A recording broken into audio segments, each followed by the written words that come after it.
Welcome back, guys. This is Arnaldo, aka Mad Dog, and this is The Real, episode 200 and shit 21, maybe 221 of GG's The Mouthful Podcast. GG! No? Thank you, sir. You kind of left me hanging there, Dream. All right. Okay, that works. Those voices, of course, first off, to my left is Mr. David Santos, a.k.a. Dream Twister. What is up, sir? All right. And to my right is Mr. Chaos Reaper, a.k.a. Hilberto, coming back from, I'm not even sure how long of a hiatus. Like but 2-3 weeks already. Jesus Christ. I missed being here. Thank you so much for tuning in. First, foremost, please, if you can, go to goodgame.rocks. Join the conversation there. And, of course, please like, subscribe, and share the podcast with everyone. What we normally do, guys, is we go into first what we have been up to, move on into some various news items, and then finish with our hot topic of the week. This week's hot topic is the Xbox Game Showcase. Come on down. Okay. Featuring an all-male cast from Ubisoft. That is so for sure. Yes, we're going to review and recap the Xbox Games Showcase that aired this last Thursday. And because, as I mentioned in the post, it was so monumental, we are going to go back to last week and talk about Ubisoft Forward, which was their press conference, video, direct, whatever it is. Whatever it is they're calling them, at this point. And just kind of look back and see what we have to look forward to, basically. Well, we'll get to that a little bit later in the show. So let's start first with what we have been up to. Mr. Chaos Reaper, since it's been 5 years since we heard from you, what have you been doing? Well, I can sum it up into, I guess it's 2 words. Destiny 2. Oh, wow. That is definitely a good use of your time, maybe? Not. Coming back to Destiny, I know last time I was here, I said that Destiny 2 doesn't really hold your hand starting out and whatever, like returning or whatever. It's kind of like all over the place. And if I'm honest, I was kind of disappointed by the Shadowkeep campaign. It was rather short, and some of the missions were meh. It almost made me miss the old campaign style, actually. So that I could definitely say that was the weakest part of it. Although your Guardian actually speaks this time, may not be a lot, but he actually talks, which is a welcome. Really? Yeah. It's good to hear him again, considering that for a very long time he was he went like full Link, right? They added depth to the game, to the armor, to your weapons. You can actually make a more concentrated build, for either your grenades or your supers or your melee. Which it's really interesting, because at first when I started playing, I wasn't really paying attention to it, but as I kept playing more, and obviously I've been playing a lot with Dark, and he's obviously ahead of me because he has much more time than I do. I came to realize that between the mods that you can install and the actual stats of each piece, which you can have the same piece with different stats roll, you can make a build. And I actually appreciate that. It's not just slap on this legendary gear because it's stronger. Does it have the stats that you need? Does it not? If it's stronger, then you just infuse it to whatever it is that you want. Which also, infusion is not as simple as it was in the original Destiny, or even in early on Destiny 2. I don't think you needed, other than shards, then legendary shards. I don't think you need anything else. Here, you actually need an upgrade module, which it's not hard to get, granted, but it is just more things to do. And you can masterwork each armor piece and weapons have a masterwork, which goes from level 1 to level 10, right? For the armor, it gives you mod slots, from one mod slot to 10 mod slots. And the weapons, it gives you a specific stat that it increases, whether it's reload speed, stability, range, stuff like that. Which again, I like it. I enjoy it a lot. The only problem that I have is the RNG of it, because everything is RNG, right? Whether you're getting a piece of gear or a gun, you're basically praying to RNGs that you're gonna get the stats that you need. RNGs? Wow. Yeah, RNGs. That's who you pray to in video games like this. Okay, whenever anything's RNG, you pray to RNGs. So, and believe me, you do pray to RNGs. Okay, I can imagine. Yeah, on armor pieces, it's the stats that you want. Like, for example, right now I'm working on a discipline build, which is for the grenades for my warlock. So I need a lot of discipline. I actually got a helmet. The lowest stat you can have is 2. The highest I've seen is on my helmet. It has 27 of discipline, but it usually ranges between, like 13, 15, 16, like around there. So getting for me, anything higher, like 20 and above, it's amazing. For the weapons, is the perks on it. The perks and the masterwork. So you're basically praying that you're gonna get the perks that you want with the master. Because let's say I have this auto rifle that I was looking for, Zen Moment, which increases stability the longer you fire, and then a damage buff perk, which is either Swashbuckler, Rampage, Kill Clip, stuff like that, right? And I managed to get it with Zen Moment and Ramp. This is a PvP focus gun, because obviously there's also different perks for either PvP or PvE. For PvP, I managed to get the Rampage with Zen Moment, and the Masterwork is I think it's stability or range. I believe it's range. I can't remember right now. Which is essentially what I like to consider a god roll. What the community calls a god roll. But this is, for me, my personal god roll, right? This is what I wanted. Mm-hmm. But I went through a lot of those. The auto rifle's called Gnawing Hunger. And I went through a lot of them before I finally got it. The same thing with my sword, which is called the Fallen Guillotine. I was looking for specific perks. The masterwork there doesn't matter, because the masterwork for all the swords, it's impact, thankfully. So it was just a matter of getting the right perks. And I went through a load of swords before I finally got the perk I wanted.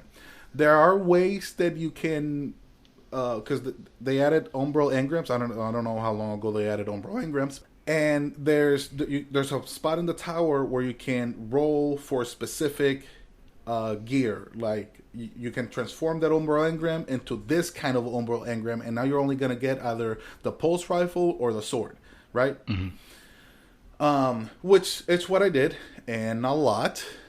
There's also a way for you to roll for specific stats, but I don't like how it works, because it only guarantees that you're going to get at least 10 of that stat, and I don't need 10 of that stat. I need at least 15 or more.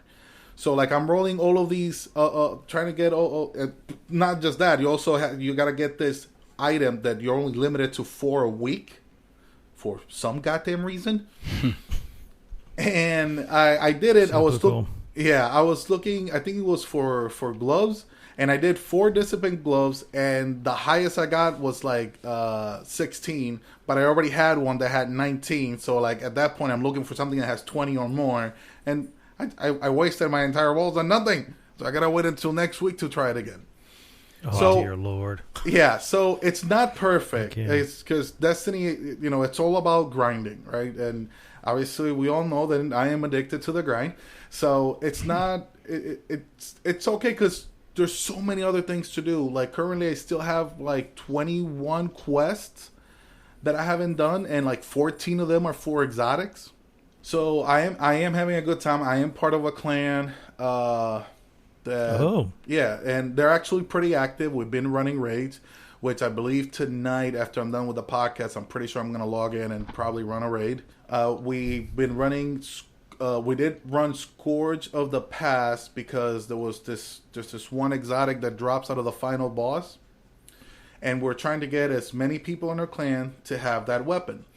And I've cleared it. I've cleared the final boss 19 times already. I had to do it 10 times before I finally got the exotic, by the way. Damn. Yeah, but they actually did something to improve your odds for it. Every time, I don't know the increments of it, but every time you clear it, your odds of getting it increase up to 50% chance of getting it. So that's actually... So basically, at some point, you have a 1 and 2. So that's exactly. It's, basically, yeah, at some point, you're going to get it. It took me 10 times. Somebody else, by their second run, they got it. You know, so... They have improved a lot. They still have some more work to do. Again, the campaign for me was very lackluster. But I like where it's heading. I like where it's heading. From what I saw in the trailer, the stranger from Destiny 1 is making a comeback. Finally, maybe she'll finally have time to explain. You know, don't count on it. Just saying. That's part of her MO at this point. Yeah. I mean, if they're making a whole DLC where they're reintroducing her, she better have time to explain. Bitch, you better explain or you're getting a hole in your head. Oh, yeah, exactly. Like, seriously, just give me some info, because they're painting the darkness as not inherently evil, or, you know, the same way that the light is not inherently good. Okay. Which to me, it's interesting, right? Because we've considered all of our enemies to be part of the darkness, when they're really not. The Hive are attracted to the darkness, yes, and they do want to destroy the light, yes. The Fallen are not part of the darkness. They were the previous civilization that the Traveler blessed before apparently the darkness came and ran out the Traveler, and they're just obsessed with the Traveler, right? They just want to have the light back, basically. So, and the Cabal are just a bunch of warmongery, gorilla-looking dudes. Yeah. Which, by the way, the Cabal, yeah. So, it's very interesting. Like I said, I spent a lot of time in it. I think last Tuesday I probably spent like 16 hours playing it. I've been playing a lot of. Honestly, my favorite mode is Gambit, which is this PvE PvP mode that they have. Which they introduced way back when. Like, I've always enjoyed. Now, me coming back, again, I don't know when they introduced this, but they have Gambit Prime, which instead of being 2 rounds, it's just 1 round. You know, whoever gets there first. They did a couple of changes. It's really, to me, it's really cool. I've heard some people that don't like it at all, but I enjoy it thoroughly. You get to do some, you know, to kill mindless enemies, and then you get to kill players every now and then. Huh? So, I'm all for that. Sounds like a good time, yeah. And at the end, you have a boss. So, I'm already currently at light level 1067. Wow, I didn't realize that they have gone that high. Yeah. They're all like, what in the world? The highest the gear will go is 1060, but then you have this artifact that levels up, and for every level that the artifact gets, you get a light level. So you can definitely go way beyond 1060. It's called the artifact of keep playing with us. Listen, pretty much, yeah. Ramiro, shout out to Ramiro, by the way. I was checking out the other day that you were playing. He's like 1070 something, like 1073 or 1074. What a scrub. I know. I'd expect him to be like 1300 by now. I know. What the hell? What has he been playing? I know. Well, because every level of the artifact, the XP requirement increases. And like right now, the last time I looked at it, mine needed like 1.3 million experience to level up. So, dear Lord. Yes. I have been watching. Oh, well, I guess I've done more than one thing, because I have been watching Flash a lot. DC show? Yes, on Netflix. Because I remember I started a long time ago, and then I kind of fell off it. And that sounded like the DC show, you mean? Yeah, that's exactly the DC connotation show, I was trying to go. The live-action DC show for The Flash. Which it is... I like it. I enjoy it. There are a lot of things that like contradict each other. And, like you look at it like this doesn't make any goddamn sense at all. You know, like sometimes they show Flash moving so fast that everything around him stands still. But then sometimes like he's gonna attack someone and then his opponent just hits him, and I'm like, how? I know. How does that work? The opponent was flashier.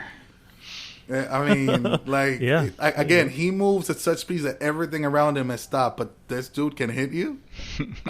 Did he sucker punch him? Because No, not even. Like, Flash just ran straight to him, and when he went to punch him, the guy just swatted him away. I was like, he's the Flash, though. He ran into his fist. I guess you could say that, yeah. He went so fast, he hit his fist with his face really hard. Yeah. So early in the show, when he first turns into the Flash, he can't drink because his body processes everything so fast. He can't get drunk because he processes everything so fast. But then other times they like knock him out with tranquilizers and shit, and I'm like, that's not how he works, though. How come this doesn't process fast? Right. Like, why is his body not just getting rid of it, like, super quick? But you know, it's just... Because script, guys. Because script. Because otherwise, there is no plot. Exactly. It's like that. It's like when they had that show, Jessica Jones, was it? And they basically have the superhero that could change the mind of anyone and everyone with just his thoughts. And I was like, well, that's it. That is more power. He is more powerful than Thanos. He is more powerful than any super god, demigod, and whatever Marvel wants to throw at it, because it's an auto win, right? Yeah, it's basically the auto win. It's like, I'm going to destroy you. No, you're not. And you're going to fight for me. Okay, I'm not going to destroy you. I'm going to fight for you. Right. Snap your fingers right now. Okay. it's like the stupidest villain. It's easily explained though. Thanos is from Titan, and Titan obviously has they're a species that their eardrums are not the same as ours. Right? So ours claps, theirs clicks, right? So because of that. Wait a minute, but then somebody forgot to tell Jessica Jones to just wear some fucking earplugs then. If that was the way that you could arrested everything, you know. Oh man, I'm sorry. And obviously it suffers from the stupid villain thing where like, I want to kill the Flash, and when they have him knocked out there in front of him, they let him live. Like, I thought you had a boner for killing him. What happened to your motor boner there? Like, you just I don't want this. I need him to see it coming. Hello. I have a 3-season contract and I want to fulfill it. So I'll let you go this time, Flash. Run away. Right, pretty much. But when we see each other in season 3, it's on. In the cliffhanger, you know. What cliffhanger? Oh, you'll find out. And when they do the crossovers, it can be super jarring because I'm only watching The Flash, right? I'm not going to go through... I really don't care for Supergirl, and Arrow lost me a long time ago. We were watching this one, I think it was like season 4, I believe.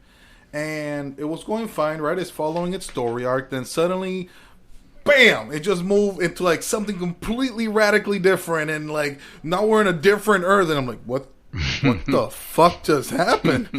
Mm-hmm. And like, welcome to DC, my friend. Course correction. Because you got to watch all the other shows because this is a team up. And no, dude. What happened to the critical thing that happened in the previous show, on the previous episode? Oh, that doesn't matter, man. We that put happened that in a shit on different hold. Universe. Yeah, you know what I mean? Put that shit on hold. We're not in that universe anymore. Gonna have to wait 3 more episodes before we go back to that. So, and they really play loosely with the time travel rules that they themselves established. No. Oh, super loose. But again, I get a kick out of the show. So, with all of its faults, I still find it, charming. I like the characters. I love how Killer Frost looks. So, yeah, that's... I haven't watched any movies. I think I might have logged into Warframe once in the last 3 weeks.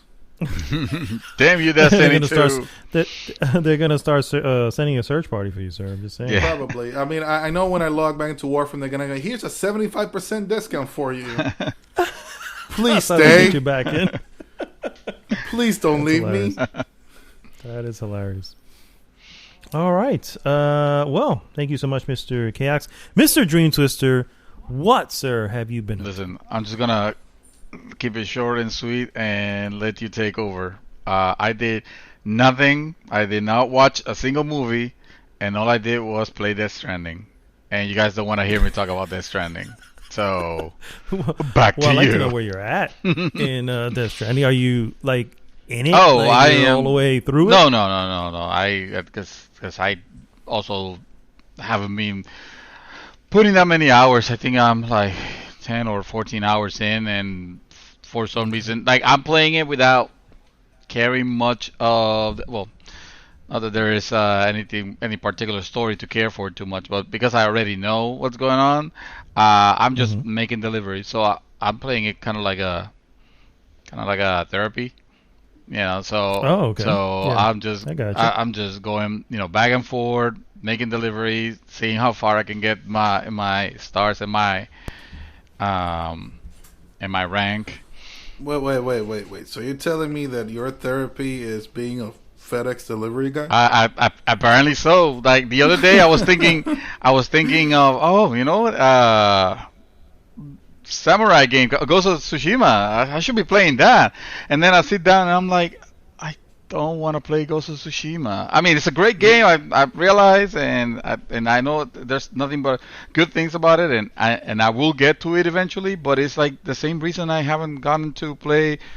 To even start playing Last of Us 2, let alone continue Last of Us. It's just I'm not in the mood for those games right now. Yeah. So you sat down and you thought to yourself, like, you know what? Who wants to be a badass samurai? Like, I just want to deliver shit. Yeah, pretty much. Yeah. At that point, I was like, I don't want to think about stories or anything like that, or try to get good at this. I just, you know what? I know how this game is already. I'm fairly good at it already because of this is my second playthrough, and I like the way it runs on many computers. So I'll just stick to that. Well, I mean, I can definitely attest to that game being very relaxing when it comes to the traveling across the countryside that you normally do. So. Yeah, well, that's interesting. And it's always fun to see what other players have done, and I don't know. Is the layout of the land different now? I'm still. I still haven't gone to. Oh my god, this game is so stupid. All the cities are not something not city. Something not so city. Port not city. Port not city is what I'm supposed to be going to progress, and like I could have done that like 4 hours ago, but I'm still just leveling up and doing the deliveries on the first section on the east side, on the eastern seaboard, basically. East Coast, yeah. So the east side. The east Gotcha. side, yeah. So yeah. Death Right. Stranding is still the... Well, that's all good. I mean, occasionally you need to have... I mean, I think we all kind of go through those lulls where it's like, I'm not really in the mood to play anything. And I can tell you right now, not so much maybe Ghost of Tsushima, but Last of Us 2 is one of those that it's like, that's kind of a heavy game. It's one of those games where it's like... You're just taking pictures. It's not going to be a pleasant ride. You know what I mean? It's like, you kind of have to be in the right mindset. And... if you're not, then you're just not. You know what I mean? So, especially if you're just. I was gonna say, how many gigs the of space are you taking up? It's going to be a lot already? of that and more. Mm. So, I don't blame you. Well, for me, I am really just still chopping away at Ghost of Tsushima. I am taking lots and lots of pictures, and the sad part is, what I post is a fraction of the pictures that I've taken. I don't doubt it. Yeah. Well, I don't know, because I have been also doing video, so it kind of just lumps it all together. But it is just a beautiful game. It is probably it may actually be more beautiful than Horizon Zero Dawn was. Which I gotta say, when my mind's eye, when I think of Horizon Zero Dawn, I'm like, man, I remember that game just looking gorgeous. With her, hiding in the tall grass, and I just remember that game. And I took a shitload of pictures of that one, by the way. But this one here, man, there's just something that's just spectacular about the way it looks, and and that's just one aspect of the game.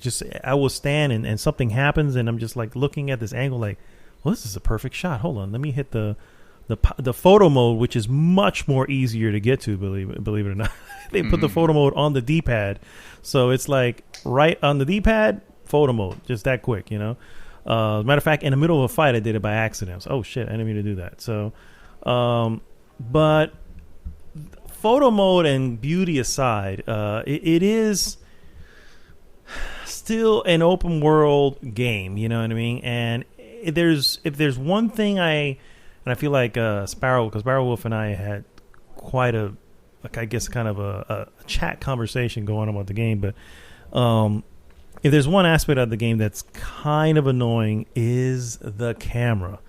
And when you're engaging, if you're doing like stealth, if you're doing stealth, then it's actually fairly easy, believe it or not. So you can stealth the shit out of the thing, and it almost feels like cheating, really. But if you do combat, because I personally like the combat in the game, actually, you can end up both games do the same thing, where each enemy just kind of like waits around. There is and no then lock-on you, mode for your camera, so you cannot lock onto a character, and that's by design.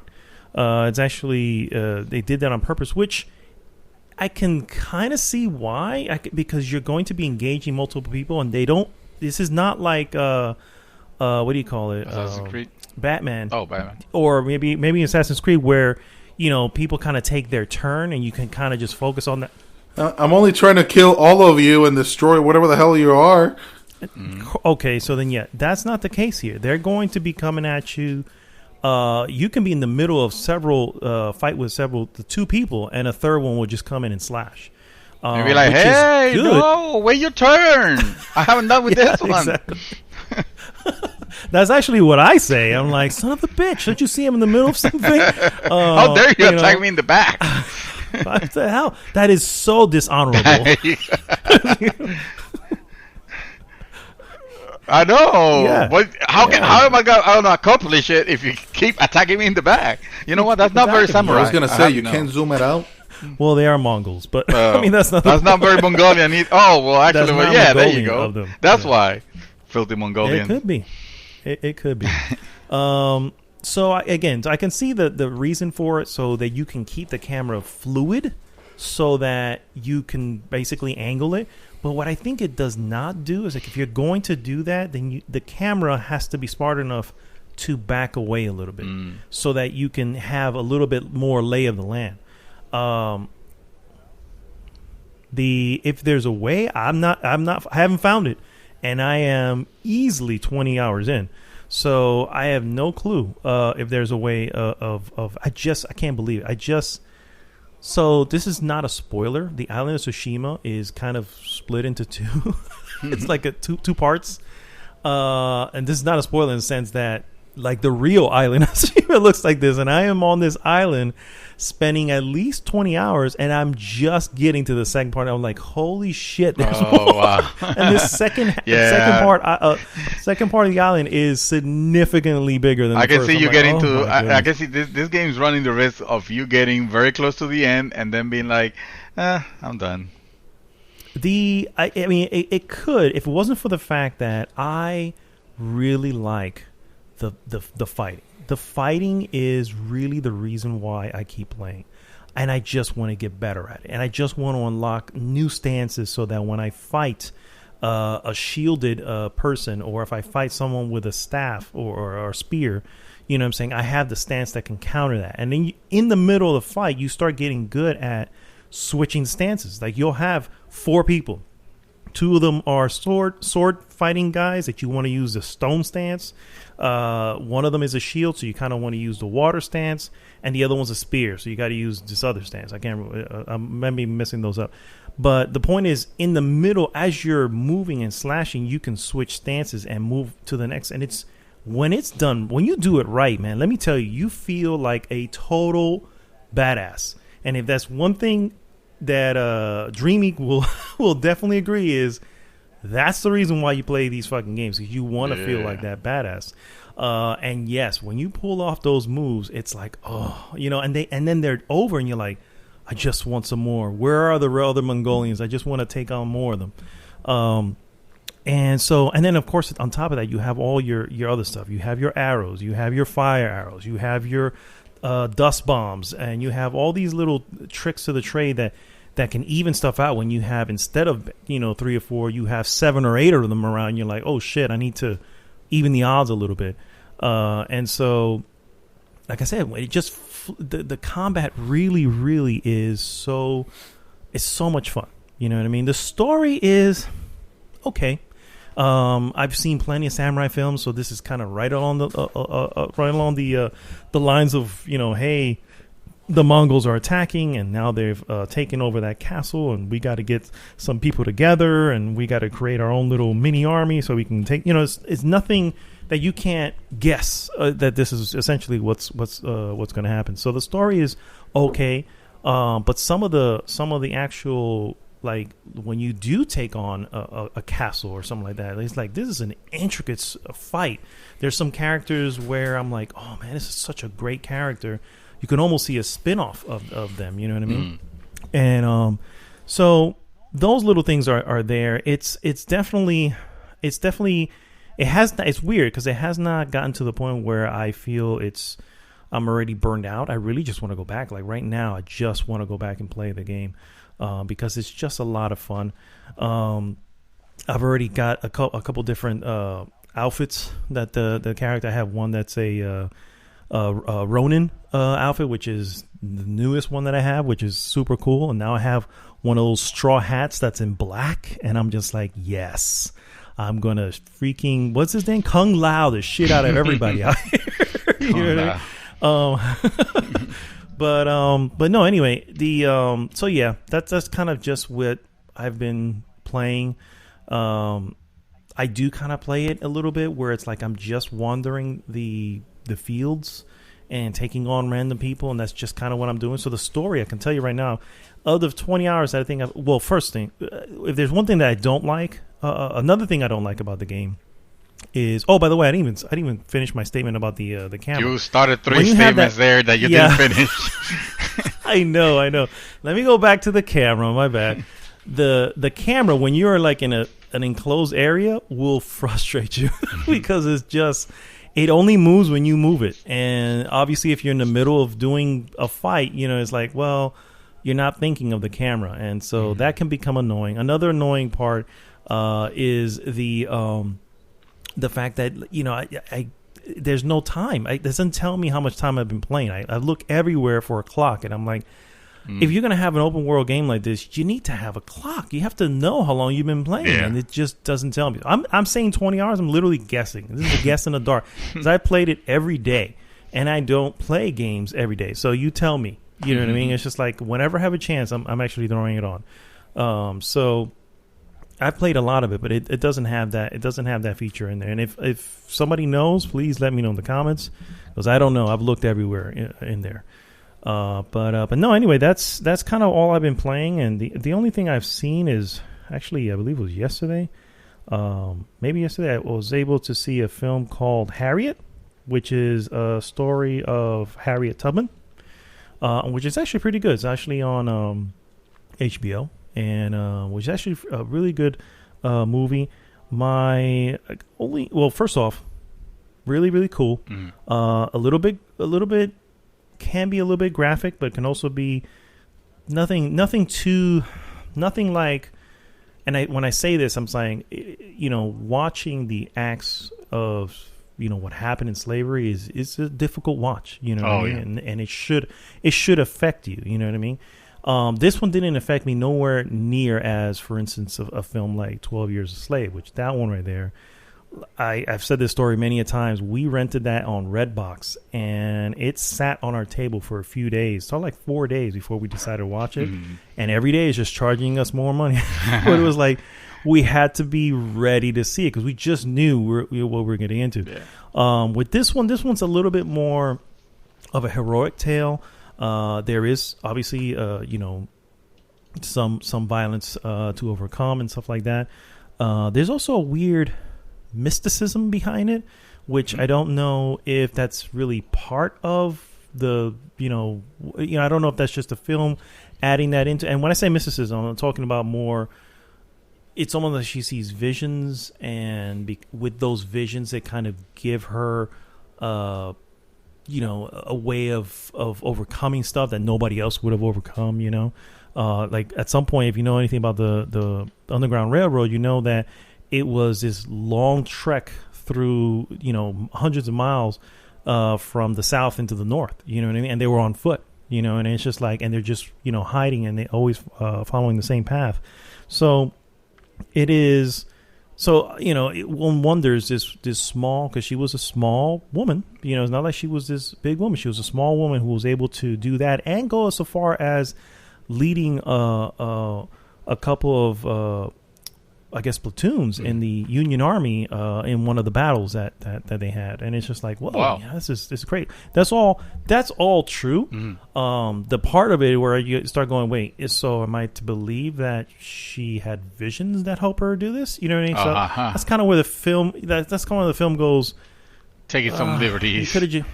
I'm like you could have just left that out. You know what I mean? He goes, and now you're just saying, well, it's because of that. It's like, well, okay, I don't know. So, other than that, the film's not bad. Yeah. It's actually very good, and I can definitely recommend it. And you probably recognize some of the actors there, but anyway, it's very good stuff. And that, guys, is pretty much all I've been doing.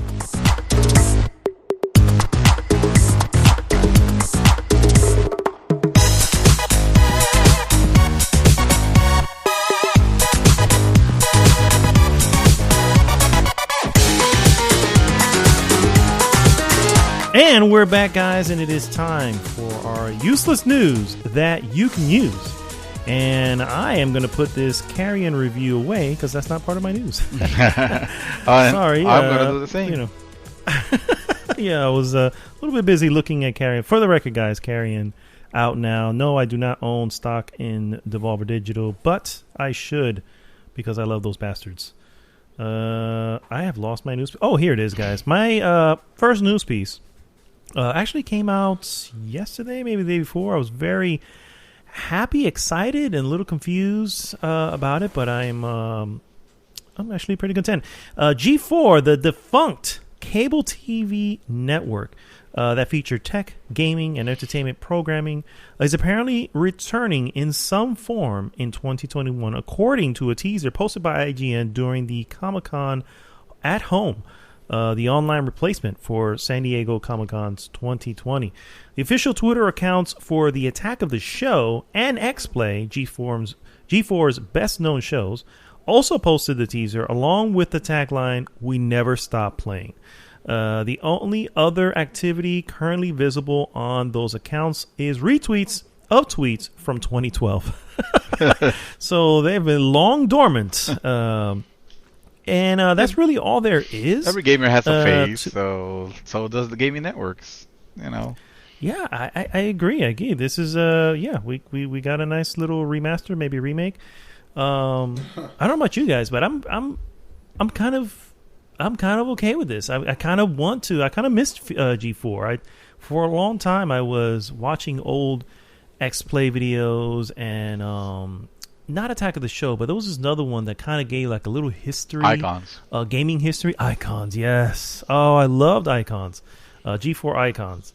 And I don't know. I feel like that, maybe, I don't know if it's going to come out on TV, but maybe if it just came out on, YouTube and it became like a channel, or, I don't know. I'd be okay with it. What do you guys think? Do you guys even care about G4? I can see a gaming service. Oh, I was gonna say a gaming subscription service, and I immediately backtrack. It's like, no, that would be the stupidest idea ever. But somewhere along the line, no, you know how there's some apps and stuff on the streaming services that you can just download and it gives you some content and it's supported by ads and stuff like that. Like I can see it. I can see maybe working that way, I don't know, and that's the only part that got me hesitant. Like, I don't know what is the extent that they're coming forward. I mean, are they bringing Morgan Webb back? Is this what it is? Oh, no. I'm sure. No, in reality, that was a joke. Obviously, I meant. Are they bringing like those specialty shows like Icons, like Attack of the Show, hell, the screensavers, those. Yeah. X-Play. X-Play, I don't know if they. I mean, I can definitely see a show like X-Play being something that you can easily. I think everybody would tune into because X-Play was. I had to probably say that X-Play was the one thing I tuned into all the time. Yeah. Because it was a review show, and it's just like, well, I watch video reviews now. Why can't they just create their own channel on YouTube, and boom, you got yourself some X-Play, and then occasionally you have some other shows that they put in. Yeah, totally. I don't see how that wouldn't work. I'm honestly shocked they didn't do this earlier. I mean, how many quote unquote networks do we have on YouTube right now? Yeah, they're doing the same thing. So yeah, this is interesting. This is actually something that not take advantage, but yeah, kind of take advantage of the nostalgia and push this out to be something. I mean, there was a lot of excitement. The vibe that I got, at least online, is just there was also, just like you mentioned, there's a lot of confusion of, okay, well, what is it? What exactly does it mean? Because if it's just gonna be a brand and that's it, then like I don't know if you want to bring back more. I mean, and this is no offense to Morgan Webb or Adam Sessler. I don't know what the hell they're doing. I want to now. bring Adam Sessler and Morgan Webb. That'd be fantastic. Oh my god! The thing is, I know that 100%. At least Adam Sessler. I mean, they have some other venue, all the ventures. I mean, already. Yeah, they're already doing this. At least he is. Yeah, I don't know what Morgan Webb is doing, lately, and I don't know how involved she is in gaming, if at all, or maybe she's super duper, Yeah, she's like, well, the network's gone. I'm just going right back into gaming. Yeah. Maybe she's working for a publisher. She could be like a community manager or something like that. I mean, she definitely has the chops to be. I agree. Chaos, do you have any connection, any history, any care in the world for a G4 network? Oddly enough, I do not. I don't. I'm not. Moving on. I'm not one to watch a lot of TV unless it's on Netflix or YouTube. Well, that's what I'm saying. If they bring the I don't think it'd be smart to bring a network in, particularly with TV kind of falling to the wayside at the moment. If they brought it to YouTube, I'd definitely check it out. Yeah. They actually, I don't know, maybe there is some sort of archive of it on YouTube somewhere, but the old ones. And but yeah, that would make sense, because if you try to come to cable when people are cutting their cable, people cutting off cable here left and right, because they're just sticking with Netflix and everything else, then it wouldn't make sense to do that. But yeah, so that was G4 coming in 2021 in one form or another, and I'm kind of happy about it. Yeah, that sounds good. All right. I'm just there's definitely not a lot of news other than what we're gonna be discussing in the hot topic. There's definitely a lot to digest from that. But Godfall, remember that game? Sony exclusive. That I'm still kind of excited for, but definitely tempering all of it. Well, you should be more excited. Oh, well, I don't know in your case, maybe more excited or maybe less excited, depending on how on how you see it. It says Godfall won't have microtransactions. That's a positive. Developers say it isn't a game as service. I know. Oh, I don't know. I think you're not fond of necessarily the game as service aspect of it, but you definitely like the grind. So I do. yeah, I'm just yeah. surprised that it's not a game as service because it definitely looks like it will lend itself well for that model. Right, right. Godwall won't feature microtransactions, and the developers aren't considering it as a game as service title. Uh, oh, then that means it totally is. That it definitely is. Yeah, yeah. In a video interview with Arex Gaming, which is a gaming channel, it's a YouTube channel. I mean, Godfall's technical producer Richard Haney was asked whether the looter slasher would follow the reactive games as service model utilized by titles such as Destiny and Tom Clancy's The Division. In response, Haney told Arex that, and the quote is, there is an experience you can complete, suggesting end quote, suggesting that the game will feature a finite campaign that players can play through. However, he also notes that there is end game content in Godfall. There is more. The quote continues. There is more of the player. Sorry, there is more for the player to explore and revisit once they have completed their ascent to the Skybreaker monolith. We don't consider it game as service. Riney told Arex, there are no microtransactions in Godfall. We are planning that there is plenty of content for the players to dig into once Macross is defeated. Macross being the main villain. Once you have completed the campaign, you will have the ability to go back to these realms and explore them in new ways to experience new encounters, new challenges. So that's good. That's good to hear. That's good news, I would say, on my part. Unless people were expecting it to be that type of game. Continuous game. Right. I mean, I was trying not to continue using the term "say games as service." Yeah, I was just gonna say. I mean, isn't it? I guess maybe I'm confused. Isn't it? I mean, all right. So when we think of games as service, what are the characteristics of a game as service? I mean, it's not always microtransactions, but it's usually microtransactions. I mean, okay. So is this a multiplayer game? I mean, it would. I would assume so. Otherwise, where's the appeal on it? It looks like it has a campaign. It makes me think a little bit more like Diablo. You know, Diablo is a game that even though it has servers that you have to log in to play, and you can play with different people. It doesn't really have the aspect of microtransactions. And also, it has a campaign that is a definite campaign that you can say, "Hey, I beat the game. I'm done." Or you can say, "Hey, I like the aspect of the loot, so I just want to keep on playing." And then you can either, in the case of Diablo, you can decide to like redo the campaign at harder difficulty, or they have their own. I forgot what it was called, but so, it generates quests for you. Okay, so if they were to pull the plug on the servers, then you still have a game. Then it's a service.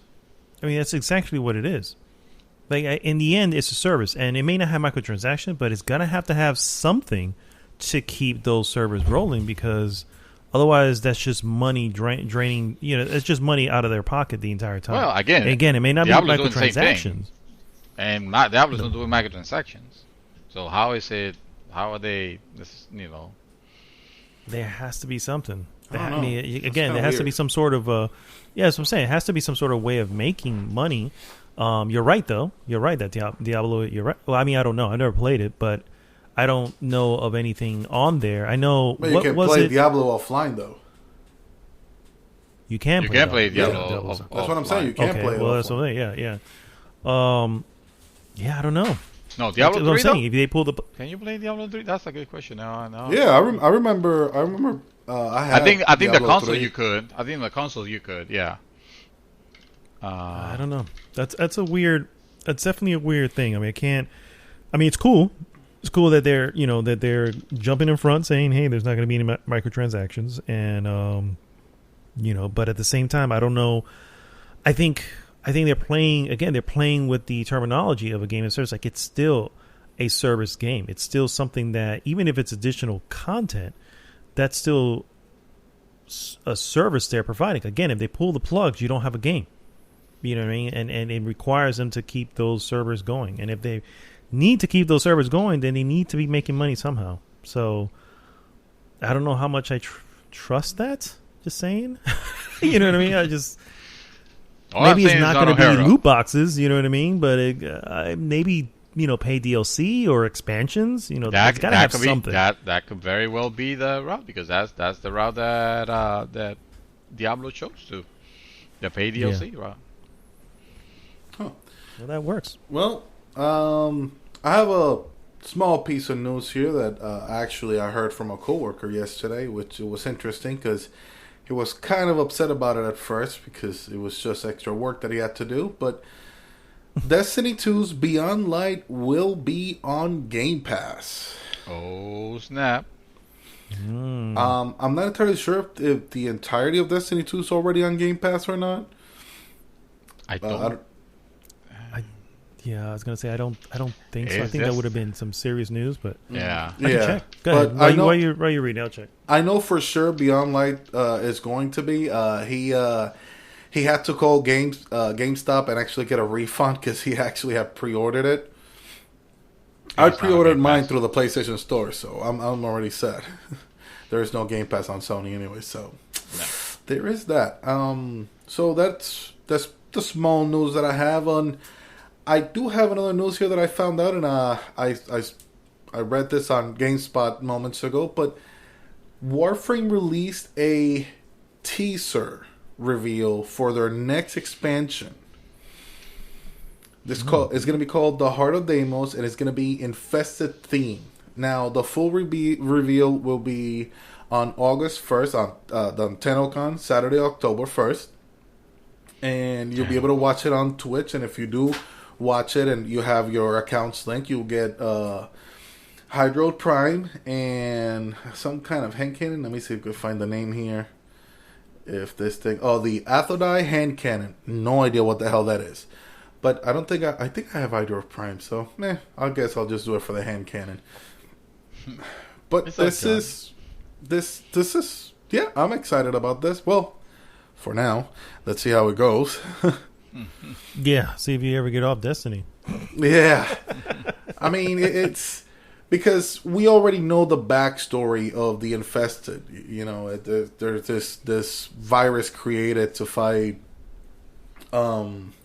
the... What's the name of those enemies? It's not the Ancients. Something like that. The Warlocks. No. Stop thinking Destiny. The Cetra. I can't remember the name of it now. It was one of the latest enemies. The Sentience. There you go.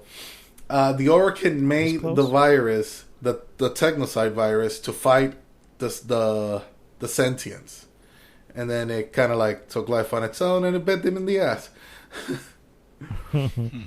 But yeah, those are honestly, like you said, Dream. There's really not a whole lot that doesn't involve the Xbox reveal. Or Hot Topic. Yeah. So let's just say, cut this charade and jump into the topic of the week when we come back. Yeah, I agree. Real quick, just going to throw out there that I am impressed with No Man's Sky. The more I look at it, the more I hear about it. And since coming to Game Pass, they have now, of course, 1 million new players in No Man's Sky. 1 million new players. And so that's good news for them, and I'm happy for Hello Games. And like last week, I feel it's time to move on to something else, guys. Shit. Make it happen. I would say I am very impressed and a little worried also because it's like, come on, guys, you already. I realize that you guys felt very bad about all the hate that came out when the game came out, when you guys released the game and completed and lie about it. But you have more than literally made up for the sins of the past. And right now, this game is not only a full-featured game, but it's like it's have like you been to those planets? Over featured, Yeah. mechs. Have you been to like, some really? of those planets? Like Fuck we yeah, need you need mechs, and now we have derelict ships and stuff. I mean, don't get me wrong, super cool, huh?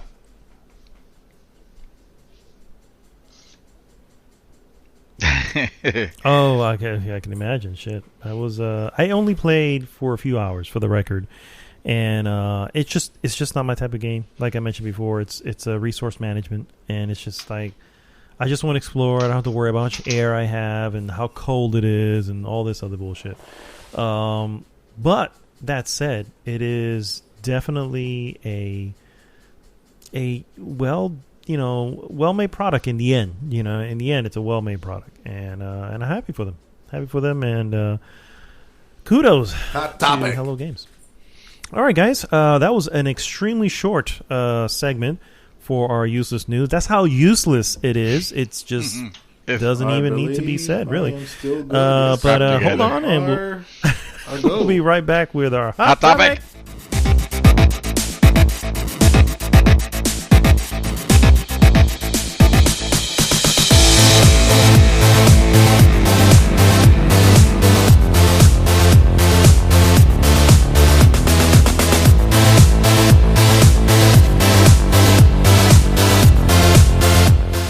And we are back.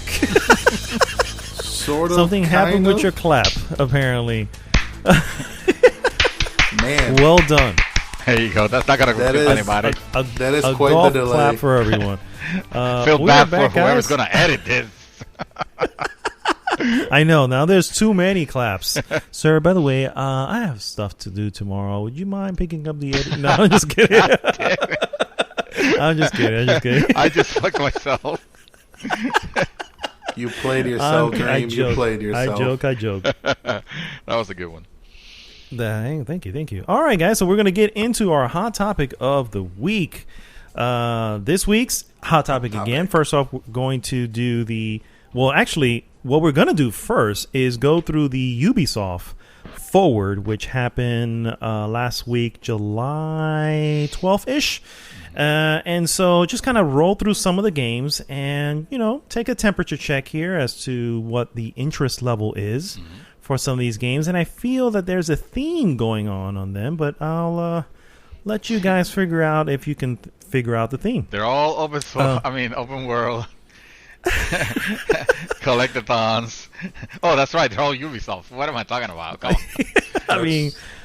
It's a tried and true formula. Yeah, exactly. It is working for them. First and foremost, we'll start with a big one off the top, and that is, of course, Far Cry 6. After several leaks earlier, before the show was actually aired, Far Cry 6 will be coming February 2021. Jesus. And, of course, it will be showing off the Breaking Bad and Mandalorian star Giancarlo Esposito in a new role as the villain.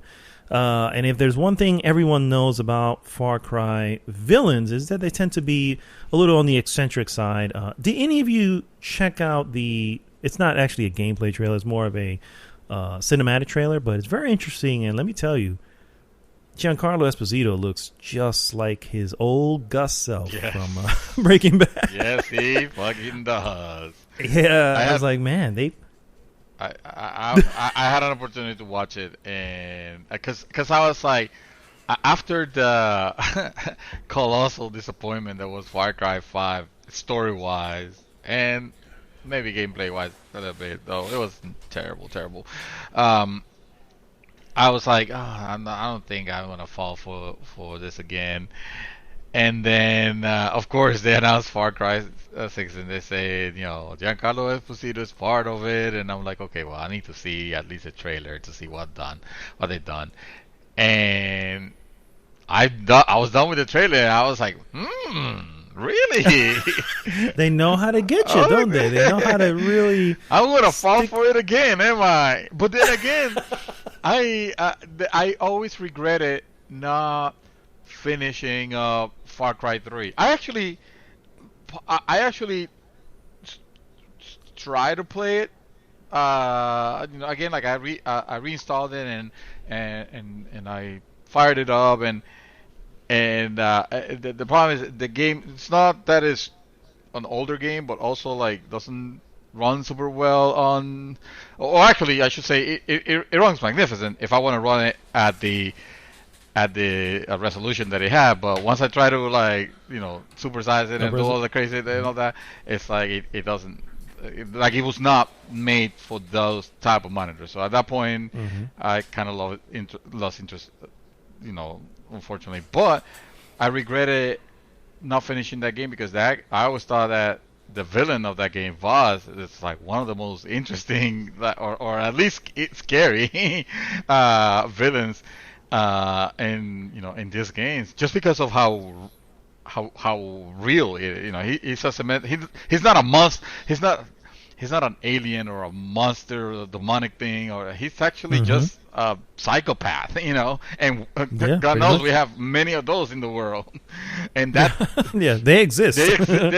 Exactly, and the monsters are real, and and when you see his acting on that first trailer, on that first reveal for Far Cry 3, with the have I ever told you the definition of insanity? And he keeps actually repeating that. It blows my mind. It was really, really good. So yeah. Not to say this wasn't great. This one was actually, like I said, it piqued my interest. Far Cry 6. Yeah, I've never been a Far Cry fan. The only Far Cry game that I've played and beat was the spin-off of Far Cry, Blood Dragon. Yeah, it was 3. That's a mini Far Cry, actually. It was, and it was a much smaller island, but it was also heavily themed in the theme that was going for the 80s. Yeah. It's like the 80s threw up on it. Oh my God, it oozed 80s, and it was literally, I think the entire thing maybe 15 hours. It wasn't even that long, maybe 10. Somewhere between 10 and 15 hours. I think you're stretching it there. It had a couple of the what do you call those, the bases that you have to fucking take over and shit like that, and of course you have the moment where you have to do it again because it got taken over. You have all that shit, that the fluff that makes the game longer than it needs to be, but still it was man, it was so much fun. It was a fun game, but I never got into any of the other Far Cries, and then after hearing the disappointment that was Far Cry 5, where it looked like they were probably trying to take on some possible political, statement. Not that they need to make a statement, but at least make it. If you're going to go into that, then just full tilt into it. It's just like, hey, and some game. I think Ubisoft is big on pretending to have a statement. Not that you have to have a statement either. It just hey, if you're going to go with that, then don't half-ass it. And it just feels like they tend to half-ass it a lot. So I hope that's not the case here for Far Cry 6. I hope this is the return of Gus. You know what I mean? Because Gus was quite the major character. And even at some point, I think you can even sort of, not relate, but maybe sympathize a little bit with the character of Gus. And that's what you want from a villain. You can go, you know what? I may not believe in what you're doing, but at least I understand why. I kind of get it. Yeah. You know what I mean? I kind of get it. Yeah. So anyway, Far Cry 6 looked interesting as far as the cinematic gameplay, rather cinematic trailer goes. Next major title they showed, of course, was Assassin's Creed Valhalla, which they, of course, showed off some gameplay of. Finally, because we never got gameplay in the quote unquote gameplay whatever that was reveal. event. Yeah, the gameplay reveal event for Xbox. Announced earlier this year, Assassin's Creed Valhalla. I'm not. It's well. First off, we do have a release date, November 17th. No surprise. It's pretty much the main, area of release for them. Anybody interested in Valhalla? I know, Dreamy, you were into Odyssey. Yeah, this looks to be... I think Odyssey. I feel like the only place where they fucked it up was messing up with the progression by by extending it to where it didn't need to be. But the gameplay itself was pretty solid, and the story and everything. This is coming from someone that has never cared for Assassin's Creed games before. As a matter of fact, I was kind of leaning on despising them because I always felt like, oh, this is stupid. Oh, there's gonna have another assassin, and this is gonna be in the era because whatever. But as they have tried to minimize on having the typical assassin. Well, the typical assassin, you know what I mean? It's the guy with the hood, the white. Yeah. That. Which I think on 3 was the part where I was like, you were playing I want to say it was a Native American character. Connor. Yeah, he looked fucking ridiculous. He looked like straight out of some, a bad cosplay or something. Yeah, it was awful. At that point, I was like, no, this series completely lost me. And then I heard 4 was good, but I was like, whatever. And Black Flag, yeah, Black Flag was. Oh, Black Flag was awesome. I heard. I tried to actually. I got it because that was a launch title on PlayStation 3 or 3 or 4. 4 when it came out. It wasn't a launch title, but it was available on PlayStation 4 because that's where I played it. It was available on PlayStation 4. It was in the launch window. It was in the launch window. Yeah. Anyway, the thing is, when I heard good things on Odyssey after the disaster that was the one in England, which Brotherhood. No, it wasn't Brotherhood. It wasn't Brotherhood. Intricate? Syndicate? No, Syndicate. Yeah, after the disaster that was that, I heard good things, but again, I missed on it because Assassin's Creed. But then I heard so many good things about this other, Odyssey that I played it and I liked it, and I liked it. Honestly, I kind of at some point I kind of want to go back. That said, this one looks like it's gonna be a little bit less than Odyssey and more towards Origins, which again was a good one.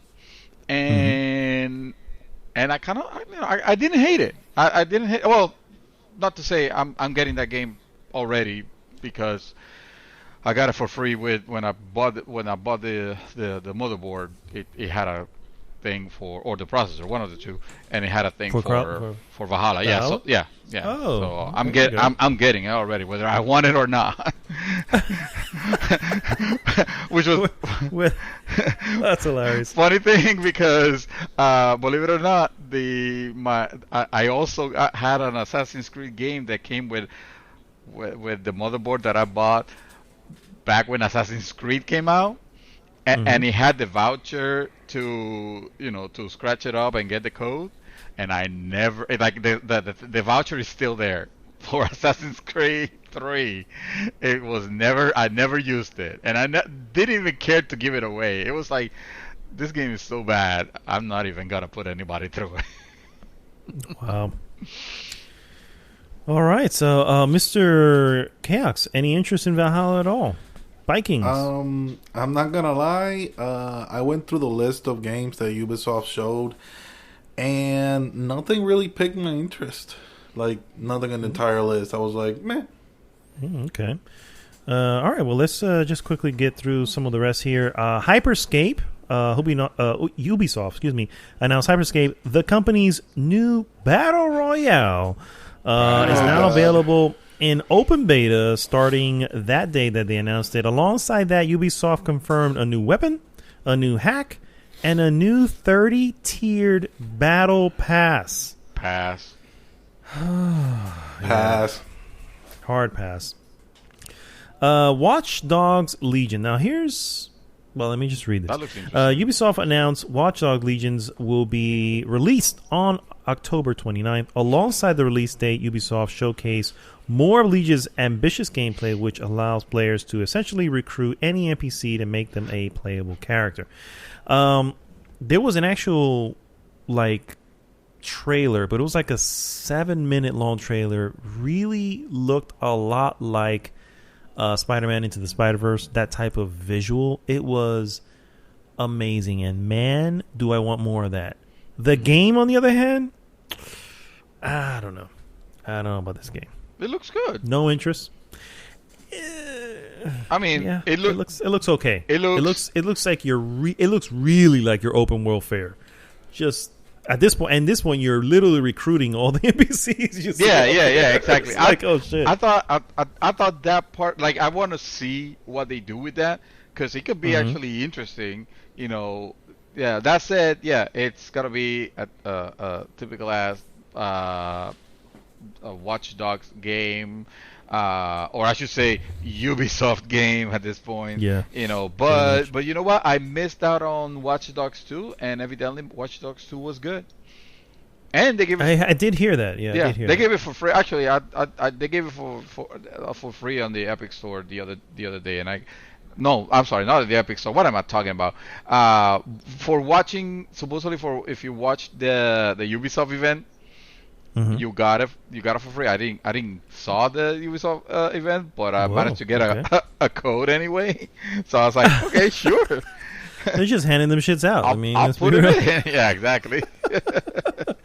Well, I don't know. For me personally, Legion looks like it may be good. It looks this is a perfect example of another game where it's like it looks like it's trying to make a statement on Brexit and maybe even a little bit on government watching and all this stuff, and it just never never landed. And yeah, and I get it. You know what I'm saying? A lot of people, you look to your games for escapism, and maybe you just don't want to deal with that shit in there. But it's like occasionally, it doesn't have to be every game. But if you're gonna float around the subject, then fuck it, man. Just deep dive into it and make it interesting. The problem with a lot of these games is that they don't make it interesting. And suddenly you forget about the fucking story. You're like, I'm just out here in this sandbox, blowing shit up. Real quick, because the rest of it's pretty small. Brawlhalla is coming to iOS and Android, so good for you. August 6th. Look forward to Just Dance 2020 Season 3, bringing new songs. The Crew 2, Ubisoft previewed, coming in August, is a new flashy 80s update that is part of the Summer in Hollywood for The Crew 2. July 16, which is already passed, Trials Rising will be getting a Giga track, the longest track in the Trials franchise history. It'll, of course, be free. And then finally, the Ghost Recon Breakpoint will receive a free title update 2.1.0 on July 15th. Is that the one where they just unplug all the servers and shut it the fuck down? No, that's the 2.1.1, which will be coming shortly thereafter. So overall, you guys didn't see the event. I did see it, and to call it a snooze fest seems harsh, but at the same time, nothing really called to me. You looked at the list, and the same Chaos. You looked at the list, and the same reaction you have just by looking at the list is the same reaction I had by sitting there for 45 minutes watching the shit. So I am so sorry for you, sir. It's just, I don't know what it is about Ubisoft games, and just looking at these games, if you really look at them, they're just the next installment. They are. I think they're just creating I don't know. It's just I don't know, like a community, maybe, but at the same time, it's just. None of it seems interesting. Everything seems so Ubisoft. Every game seems very Ubisoft. Like now, if you wouldn't tell me Legions and you show me Legions, I'd be like, oh, this looks like a Ubisoft game. You know what I mean? It's the first thing you would think. It's like, so I don't know. Any excitement for any of these? I think I heard a little bit for Valhalla, but other than that, no. I want to see what Valhalla ends up being. Brings to the table. And I definitely would like to be surprised with Watch Dogs, but let's face it, probably not. I mean, I would love to be surprised, but I ain't holding my breath. I agree. It's just the last Assassin's Creed I played was Assassin's Creed 1, and not played any of them since. So it's just, I feel, you know what? The only thing that Ubisoft ever spoke to me was with their Ubi Arts. Their two best games to me are Child of Light and the World War I game that slips my mind right now. I can't think of the name, but that's it. Those are the most memorable Ubi games to me. Oh, and Rayman. Rayman Legends, which is an excellent game. If you say so. All this, I'm sorry, it's the truth. I call it as I see them, sir. I call it as I see them. If you must. So that is the Ubisoft Forward. Oh, by the way, they ended the show with, they do intend to have another event between now and the end of the year to show off some more. Maybe we'll see a Splinter Cell. Maybe, I don't know, but that seems to be that Ubisoft missing. is too long dead. The Ubisoft was Splinter Cells and like original thing. No, that's long gone. Well, here's the deal. They'll probably bring it back. The way they're bringing back Beyond Dead and Evil as being this open world, massive multiplayer game. An open world game from Ubisoft? No. Yeah. Beyond Good and Evil, which was a single player game, is a massive open world game. So I am shocked. It's like they don't know what else to make. It's like that's their shtick, right? That's just their shtick at this point. If they ever acquire the Tetris IP, they will make it an open world somehow. Be like, we have to. It's funny you say that. It's funny you say that. No, they have not yet, just yet. But give them a few years, and I'm sure they'll try. All right, guys. Well, let's put to bed Ubisoft Forward, and we'll see you on your next event if we care to watch. And let's move on into Xbox Series X, the main event, the games showcase that we were all waiting for. And should we just start recapping, or do you want to give your overall thoughts? No, I think we should start recapping and give overall thoughts afterwards. I like how you think, sir. I like how you think. Let's start off with what the main event that they showed, Halo 3 coming to... Oh, wait, I'm sorry. I'm sorry. I may have put a 3 in here. Slightly confused. Let me fix that on my screen. Halo Infinite. I'm sorry. So it was Halo Infinite that they showed off. What do you guys think? Okay, I saw. I'm just going to sit back and let you guys have it. And it honestly felt like I was watching Destiny gameplay. With some Doom sprinkled in every time he threw that hook out. Okay. It didn't feel any. It looked pretty, I guess. The birds flying around and the sounds, and it, it looked kind of colorful. It felt like Destiny, yo. I was expecting a Nova bomb at some point or another. I'm gonna open up with saying that I am extremely fucking disappointed with Microsoft showing of this title, and I am also extremely disappointed at some of the outlets that I'm just gonna call them out. Digital Foundry goes in and tries to explain why was it that trailer, the gameplay trailer, because we want a gameplay trailer. So if we get gameplay trailers, we shouldn't be complaining about the fucking gameplay trailer. Except, well, we're gonna complain because it looks awful. That's not fair. It didn't look anything next gen. It looked fine. Right. It didn't look next gen. It looked like I said. It was looking at gameplay from Destiny 2 right now. It looked fine. as far as if this game is coming to this fucking console generation that we're about to sunset now. But no, this is the opening. This is the Xbox One X that we're talking about. The most powerful console, TM or quote unquote, well, because that's the direct quote. The most powerful console, that's coming on next gen, right? And you decide to open the show with something that it's completely flat and boring and doesn't look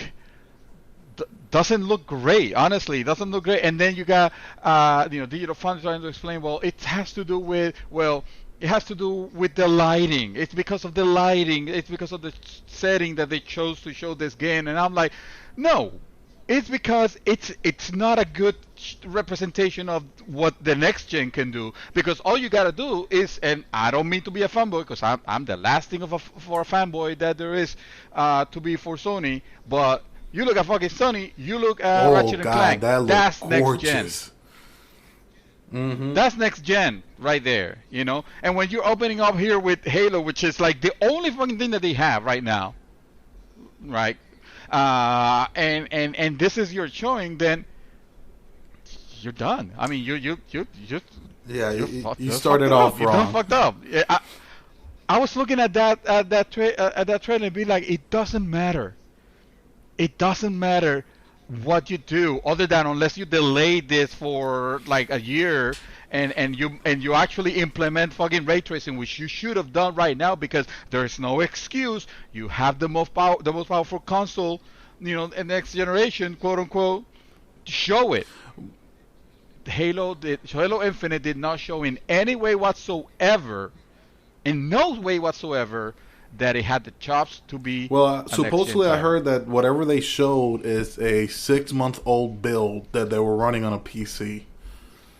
Jesus Christ. What the fuck are they doing? Why? So the problem with that, why would that? If you're gonna go into it, why show all that footage? Like what good exactly would have come from that? It's like so if that's your excuse, then you're not behind on the time, you're just incompetent, right? Because you don't know you're using 6 months old technology to present to an event that has been waiting for you for a while. Your the gameplay event. You're talking to me as a. So here's the deal. I look at this entire event as Xbox guys. They're in. Right, because you're already a fan of the ecosystem. I don't even know if that's the case anymore, because I see more people jumping ship than actually. That may be the truth, but let's just say that's their angle they're going for, right? The angle is, you guys won Halo, you guys won everything that whatever. We got that. Now it's time to bring over those who are not here. So me, and maybe a sole, someone who only has a Switch as their sole console, are looking at this. All right, Xbox, what do you got? Show it to me. And we know Halo's coming. Fine. Tell me about Halo. Show me a Halo that makes me want to get in. And this is what you get. So you use 6-month-old build to try to bring new people in to a game that's already 5 parts in, right?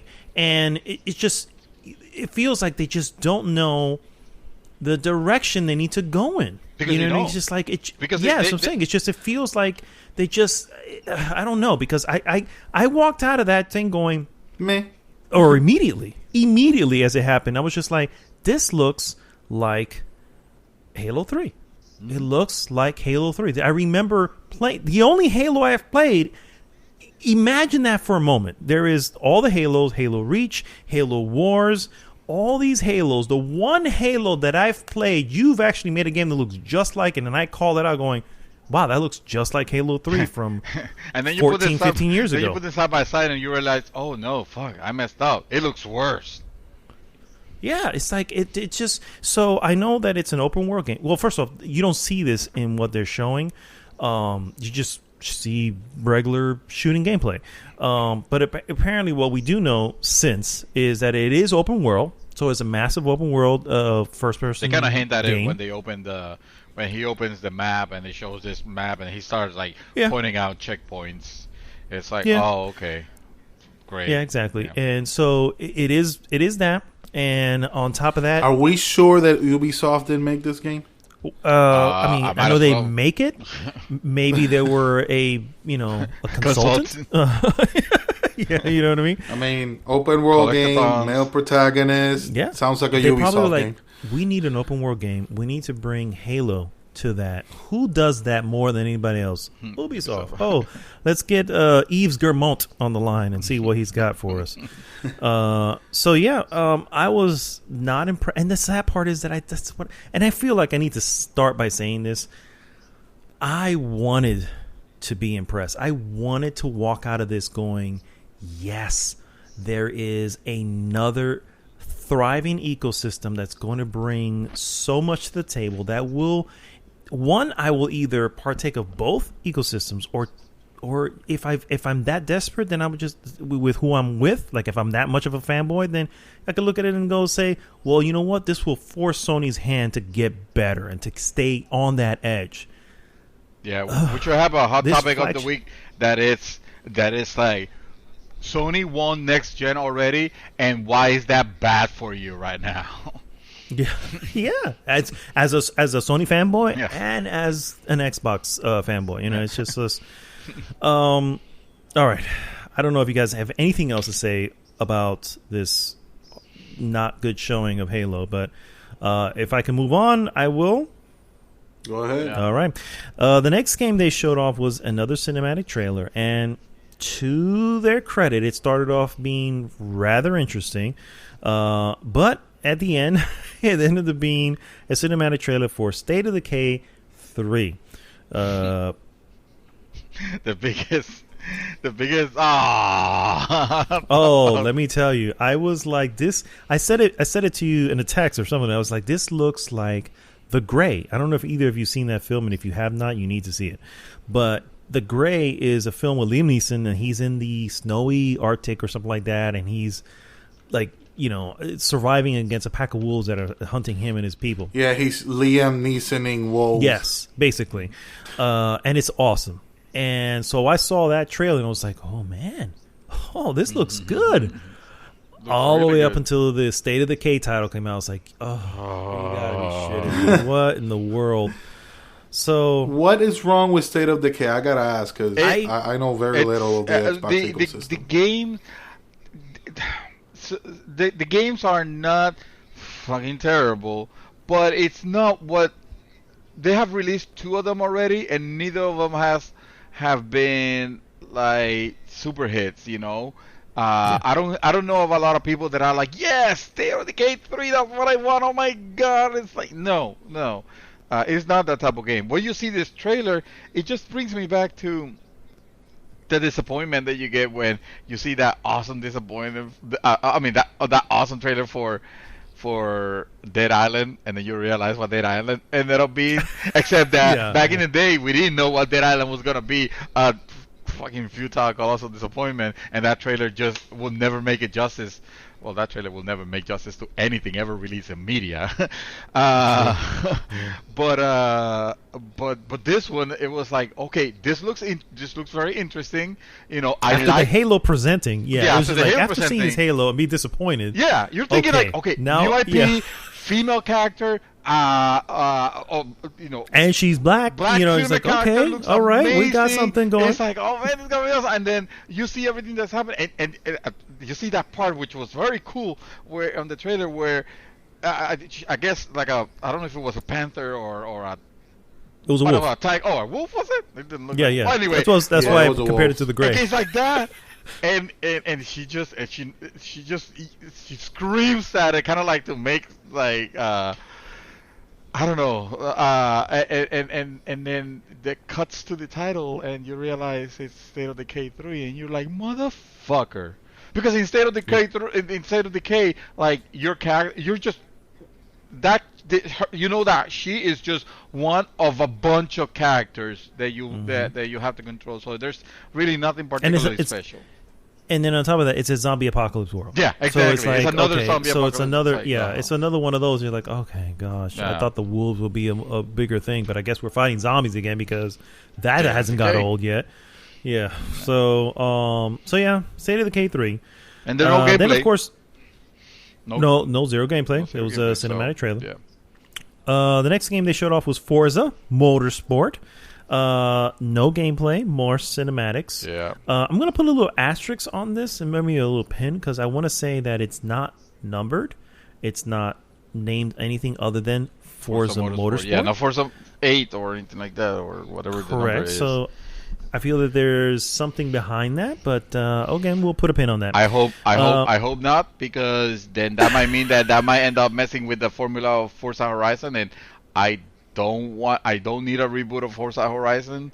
I just need a Forza Horizon. We'll put a pin in that. We'll come back to that. So, putting a pin now. The next game they showed off is from Rare Studios, one of their studios that they own. It's called Everwild. This, to me, personally, was the highlight of the show. Very cool looking game. It was sort of cel shaded, but very detailed cel shading. Not sure what the game was, and I don't think we saw any actual gameplay. I don't think the developers know what this game is. Well, I'm sorry. I did get action adventure. Okay. That's the most I got from it. I wouldn't put my hopes on that, but that's okay. Painting with a broad brush there. Yeah. But yes. What did you guys think of the trailer, at least from what you saw? Not my kind of game, but it looked pretty enough. I think it looked very nice, and yeah, I do like the art style. It's a rare title, so it is a rare title. Yeah, so it has a little potential. Behind it. Has the potential to be something cool, something special, and I'm looking forward to what it is. But right now, you look at the trailer and.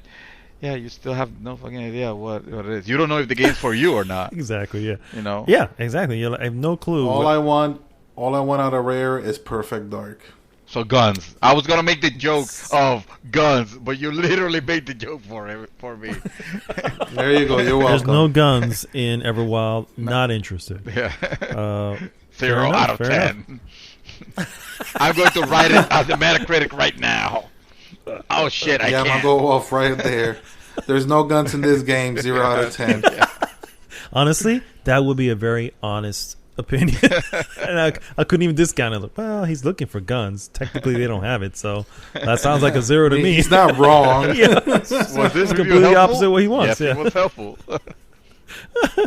Oh man, that's good stuff. All right, the next game they showed off was from Don't Nod Studios. It's not clear. I believe it's a console exclusive, so I don't think it's. I don't know if it's timed or if it's just going to be console and then PC. Who knows what it's called? Tell Me Why. And it looks like sort of an improvement on Life is Strange. Yeah. The trailer music was a little bit off. It felt way too epic for what looked to be. I don't know, kind of a high school drama. It was like... You know what? I wouldn't downplay it so low as to say, high school drama. I mean, there is a mystery. There is... I mean, correct me if I'm wrong, but this is the one where, that it's a family. The kids seem to have a very happy childhood, and suddenly the mom's gonna shoot the brother. Is this the game? It could be. I was in and out. I was really thrown off by the trailer's music. If anything, the score that if anything, I would have thought that Mad Dog will completely dig this. I was. And you were really out on just the music, but I mean, what I saw here, honestly, the music didn't throw me off. Because I was paying attention of the mystery of I was thinking everything looked fine. This kid looked like they were happy. Why? What's going on? Why did the mom? There's a potential for exploring a psychic drama. Instead of a high school drama, it being something more, a lot deeper. And it's done not, which I mean, from. I didn't play I was gonna the last Life is Strange, but Life is Strange. That I heard Life is game is an epic, in a sense of the experience. Maybe not gameplay itself, but the experience is epic. The experience is like no other. You have to have it. Yeah, I can definitely say that and agree with Life is Strange. Vampire, on the other hand, I couldn't finish it. Oh yeah, and I played as much as I could. Yeah, and they seem to put a little bit more emphasis into that one. Life is Strange 2, I do have technically. I just haven't started it yet. So, what else don't not do? It's like, well, so far for me, they're 1 out of 2. I haven't played Life is Strange 2. I've heard good things about it. So, I don't know. Am I going to get the Life is Strange, or am I going to get Vampire here when I get to this game? So, I don't know. That's my. And then on top of that, like I said, I'm sure the music is not going to be in the actual game. It was just a trailer. It just felt like it was a, Michael Bay trailer, and I was like, "There's not a lot of Michael Bay happening here for us to have this bombastic music." But there's no explosions happening. The ground is not exploding for no reason. That table is not exploding. Exactly. Just take a peek again real quick. You don't have to watch the whole. Just when you get a chance, watch it again real quick. Just kind of listen to the wow, this is action movie music for not really an action movie. But anyway, moving on. Ori and the Will of the Wisps is going to be optimized for the Series X. No surprise there. Obviously, what is it? The thing? Not SharePlay. What the fuck is it called? Delivery? Smart delivery. Smart delivery. Yeah. So with smart delivery, I figure they're going to do that with most of their first party titles. I know that's a ridiculous thing. Like, why waste time showing that? You can play that game right now, looking exactly like that on PC. You can just do that. Yeah, I didn't quite understand the reason of showing off that game. Like I didn't know that you could play it currently, but when they said that, like, oh, this is what it looks like now, this is what it's gonna look like then, I was like, okay, so if this game is already like current and you're just gonna upgrade it, why is this here? This is nothing new. This is not exciting. Hey, the people that played that wanted to play Ori already played Ori. Pretty much, yeah, pretty much. So this is a perfect example to say, hey, you who don't have anything Xbox or PC, come on over to the Series X and you get yourself some Will o' the Wisps looking all awesome. And it's like, but you could have played. Make me buy a console. But you would have anyway, because if you own if you own if you own the Xbox Series X or whatever the next gen, technically you're supposed to be able to play all Xbox One games, because that was the whole point. Yeah. So you would have had it anyway. Yeah. You didn't need to make a trailer for it. In other words, it's like, yes, we know backward compatible game is gonna get updated. That's the news. Right. Yeah. We already know this. This is not news. Yeah. Fair enough. Yeah, I agree. Next one they showed was Outer Worlds Perils on Gorgon DLC. They're working with a first-party studio, Private Division. So this is a Obsidian working with their first-party studio that they acquire, Private Division. Didn't say this is exclusive. I can't recall now. I feel like they would probably still bring this to all the other copies. I don't see it would be dirty if they made it. Yeah, I kind of agree. I feel like that would have made headlines if that was the case. Correct. Yeah. I kind of agree. There will be like mobs with pitchforks and torches and shit. I kind of agree. Of course, that just means that I don't need the console to play this. I'll be able to play this when it comes out. But you don't want to play it on the quote unquote most powerful console ever? Exactly, a PC. Right. There you go. The next game is another title from Obsidian, which I called Honey, I Shrunk the Kids, but the real name is actually called Grounded. And it was, I guess, a survival game where kids have been shrunk and thrown into the backyard and they have to fight a bunch of bugs. I'm not going to lie. Yeah, that looked kind of interesting. Yeah, I'm going to lie too. I'm not going to lie either. I think that kind of, like, it looked interesting. Yeah, that's a good way of putting it. Until they said survival, I was like, I'm out. I still want to see what happens. Yeah. We'll see. It looked like it could be fun. Need to see more. I think they mentioned a beta coming soon, so I guess we'll know more. But it didn't look bad. It looked playful. Hey, that's always a good thing. Xbox could use a few of those to sure could. Try to recapture the hey, I'm playing with my friends again. Yeah, type of thing. Yeah. Exactly. Yeah. And then finally, Obsidian closed their segment with what I will call their version of Elder Scrolls called Avowed. Yes, dude. I saw that trailer like, wait. This is Elder Scrolls. Even the way that he did the magic and everything, I'm like, it's an updated Elder Scrolls. Pretty much. Which in the hands of Obsidian, though, it could turn into something special. Special, exactly. True. I agree. That one right there, I can definitely say is like that looks like a winner in their part. Yeah, that's something that I will get. That's something that I personally am into, but it does look like. I mean, to have anything Elder Scrolls like and have it solely on your system because you own Obsidian, that's a good get. But we knew that when they obtained especially Obsidian, with the state of Bethesda right now. Correct, exactly. Perfect time to kick their asses, basically. Yep, I agree. But I don't need the console, right? I can just get that on my PC. True. Very true. Which they must know because they also sell the PC version. So yeah. I guess they're okay with that, with you thinking that. Agreed. The next game is from a new studio. I didn't catch the name, unfortunately. I just wrote here new studio. But it basically said it's called As Dusk Falls, and it looks like be a interactive story game. Looks interesting. Nothing that blew me away. I don't know if you guys have anything to say about it, but passing. Dusk All right. Fall. Hold on. I need to... Oh, you're looking it up. Yeah. You didn't say pass. You said As Dusk Falls. Dusk Fall. Like, huh? You already forgot the game. Really? That's how... No, there was a lot of fucking trailers. There's no way I'm gonna remember them all. Yeah, no, that's true. I'm only remembering. Yeah. I'm only remembering as you say them. Yeah. Oh, okay. Yeah. Fair enough. We need to say the name of the studio now because it'll be. Plus, I know which two games. Oh, it's Microsoft Studios.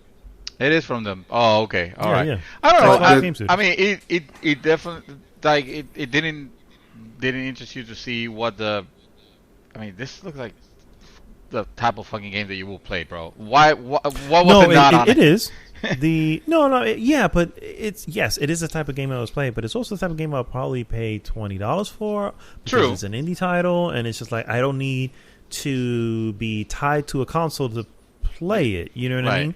So sure, it looks good, looks interesting. I like it, but that's not going to make me cross the line. You're not gonna spend $600 correct to play it. Exactly. I mean, well, let's call it what they are, because what are we judging? Are we judging it? Because if we're trying to judge, will this bring me to the Xbox side? Then none of this game did, and we could just end it right here. You know? Oh no! I mean, no, not at all. I mean, there is one game that I still kind of hold on to. I just need to see more about it. Really, because I have two that I'm waiting to see. Well, one of them I know I can't get because of the nature of it, which I'll get into it later on, and the other one I am carefully optimistic about. Cautiously optimistic. Yeah. I'm the same way. Even with this one, it does look good. I'm not saying it does look like a game that I would play for sure, and I'm no doubt about it. But it's also to really show a lot of the game, so it's like, well, I need to see more. You know, from what you've shown, sure, you've piqued an interest. Yeah. But that's really not a lot to go on, and when you bombard everybody with all these games, it's like it gets lost. It gets lost in there, and that's when I'm judging the game showcase that you have. It's like, okay, so you did show me something that piqued my interest, but it was in and out so fast and got overshadowed by a bunch of other stuff that just appeared to be kind of mediocre. So yeah, I'm not sure. I'm not trying to take away from it. Yeah, for sure. I'm not taking away from it at all. It did have its, and if it showed gameplay. Yeah, if it showed gameplay, maybe I would be like, oh, okay, yeah, that looks cool. Again, is it enough to make me cross the line? No, but if I see more of them, maybe. You know what I mean? But if I can get it on my laptop, do I need to cross the line for it? You know what I mean? That is something you kind of keep asking yourself when you do this. It's like it has to be. You're wanting me to buy into the Series X or what's the other one? Whatever the Lockhart ends up being. It's like, okay, well, show me what. That's what this was supposed to be to me. It felt like this. What we're here today to show is why I would want to cross the line. Right. Will I cross the line? Who knows? We'll see. Do I have enough money to do so? But, yes. But I'm not going to take away from it, and you're absolutely right, Dream Twister. This is my type of game. Interactive drama is right up my fucking alley when it comes to gaming. Yeah. But if they show me like 12 of them and they're all different and whatever, it's like, okay, well, now I might, might want to go into it, you know what I mean? Because those are all my stuff. The next one they showed off wasn't even the game. It really was just the Senua's sequel, not Senua's Sacrifice, whatever the name of the next one is. But it was really it was talking about the developer diary. Yeah, they didn't really show much of the game, did they? Because I was I was waiting to see something, and then they went to the next one. I was like, wait, did I miss something? No, because they were talking about the developer at the end diary. Like, oh fuck, we forgot the trailer. Oh, they played us out already. Fuck. Someone's gonna fucking pay. Pretty much. I mean, that's what I got from it, and I was like, that's for the record. That's the one that I was referring to. That's the one game where I'm like, if you can make that an amazing game, it may be a console pusher to me because I love the original Senua's Sacrifice. And maybe I need to see one more, that one and then one more amazing title. I'm like, okay, well, I guess for I've done that for the fucking Switch. I can do that for this shit. You know what I mean? So, oh, wow. The Switch had a lot more games. Yeah, but the reason I got it, mostly because I was drunk, but the reason I got it was... Wow. It's true. I can't even lie. So, send you a sequel, developer diary, maybe that's available now. For Mad Dog to get an Xbox, just get him drunk. I mean, you're getting not drunk enough, he'll get a fucking PC. This might be true, and I shouldn't probably be admitting that. Double Fine Studios showed off Psychonauts 2 and, of course, their original music, sung to you by the head of Double Fine himself. Wait, wasn't that? I thought I was Joe Black. Jack Black. No, it's Jack Black. No, that was not Jack Black. Was that Jack Black? That was the dude from Double Fine. No, it was Jack Black. It was Jack Black. That was Jack Black? What the hell happened to Jack Black? They look the same. Oh my god, they do look the same. Yes. Holy shit balls. What's the name of his band? I always forget the name of his band. Tenacious D. Tenacious D. Yeah. By the way, he sang. I mean, he can sing, man. I don't care. He that was pretty cool. That was awesome. Sure. And I'm not taking him. Sorry. Go ahead. Maybe they should release exactly the same, Dream. Exactly the same, man. Beautiful. I'm not. That said, first Psychonaut, so I'm not. Don't care for the game. No, listen. Exactly. The Psychonauts, I totally understand. It has a following. There are people there that that hold it very dearly. Like, man, this game should have gotten a sequel, man. This is like the same situation with me with Beyond Good and Evil. That people talk like, oh my god, a sequel to Beyond Good and Evil will be amazing. And they release it, and like, there's the people that are excited, and I'm here sitting like, yeah, okay. I'm not interested in the very least, but I'm glad that people are getting it. So that's what's happening here with Psychonauts. Believe me, it has its crazy followers. It does. And I'm sorry, correct me if I'm wrong, but didn't that trailer? It didn't look that good either. Like a cartoony game like that, and it just it's because Dream mentioned it earlier. Yeah, you compare it to the Ratchet and Clank trailer, which is again a cartoony game. Yeah. Oh yeah, absolutely. No, where's the power? It can't do it justice. Yeah, absolutely. Yeah, absolutely. Yeah, actually, you're right. At some point at the end, we're gonna have to talk about that. About the fact that this was Xbox showing, this was the opportunity to amaze us, and like nothing fucking did. And it really didn't. And I gotta wonder, like, did it even while its own fan base. Yeah. I don't know. I'm actually been waiting for, and I feel like our group may be a little bit, maybe this is not even true. Maybe a lot of it. A lot of PlayStation 4 heavy. No, what makes you think that? Yeah, really? I mean, and because of that, I feel like the Xbox fandom, maybe doesn't feel like they can say something because they obviously don't want to just have to deal with people going, "What are you talking about?" And not that we, anybody would do that would be, I think, to a certain level respectful. You know what I mean? But at the same time, they're going to point out, like, yeah, let's just be real. So I do want to hear from them. So guys, if you're listening, Joseph Ruiz, if you happen to still be listening to the show, Joseph is a PC person now. So is he a PC person? Well, I mean, hey. You might as well be if you're going to be an Xbox. I'm just saying. Yeah, I mean, I just say, I'll tell you what I'm going to be. I'm going to be a fucking Game Pass subscriber. That's for damn sure. Honestly, I'm actually, I haven't done it yet because, well, I'm still playing Destiny 2 right now, but I am going to consider that heavily once the... Yeah, why not? It's like there's a lot of, games that you could get that you could be playing right now, plus what's coming. It's like, it is a good value. Yeah, it's an amazing value. Compared to buying this game separate, I'm just gonna kind of roll through because there's still a good section. I just want to kind of get through it so we can kind of get to our overall thoughts. So stop me if you want to talk about any of these specifically. Otherwise, there's a few games there that we need to. Okay, so I'm gonna roll through them. The next one I have is the update Destiny 2 Beyond Light, which is also coming to what I said earlier, mobile. By the way, but okay. First thing, yes, they're going to include the entire game and all of its expansions in September. Mm-hmm. Oh yeah, and then Beyond Light will also be available to Game Pass, and then Beyond Light will also be obviously available in November. Correct. Yeah. And yes, that struck me as odd. You can play it on mobile via the cloud. Well, it's their, what they've been talking about. Power of the cloud. Their xCloud thingy that they've been talking about. Like that shouldn't surprise anybody. I mean, I will be surprised actually if anybody does it. That's what I will say.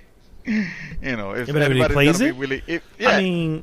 Yeah, I mean, the problem is that there's people who play stuff on mobile with a controller, and it's just the mobile becomes this new screen, and they're away from. You know what I mean? Yeah. So it's like, all right, maybe for a vacation, maybe. Yeah, exactly. We like to play Crucible on my phone. Yeah, I wouldn't want that. And yet there are people that will wreck you on their phone. On their phone. God, that's just insulting. I'm not meaning to be. It's just. That people are like that. There are people that are like... Yeah, I know. I believe... I don't know who said... It might have actually been the Foundry who used the term hardcore mobile players. And I was like, man, isn't that an oxymoron if I've ever heard that? I was just thinking about that, man. It sounds like an oxymoron so bad. It may be, but for some reason, Call of Duty Mobile, the one video that I have of Call of Duty Mobile has over 20 views on GG's channel. 20,000, excuse me. Over 20,000 views on GG's channel. I think that's more to...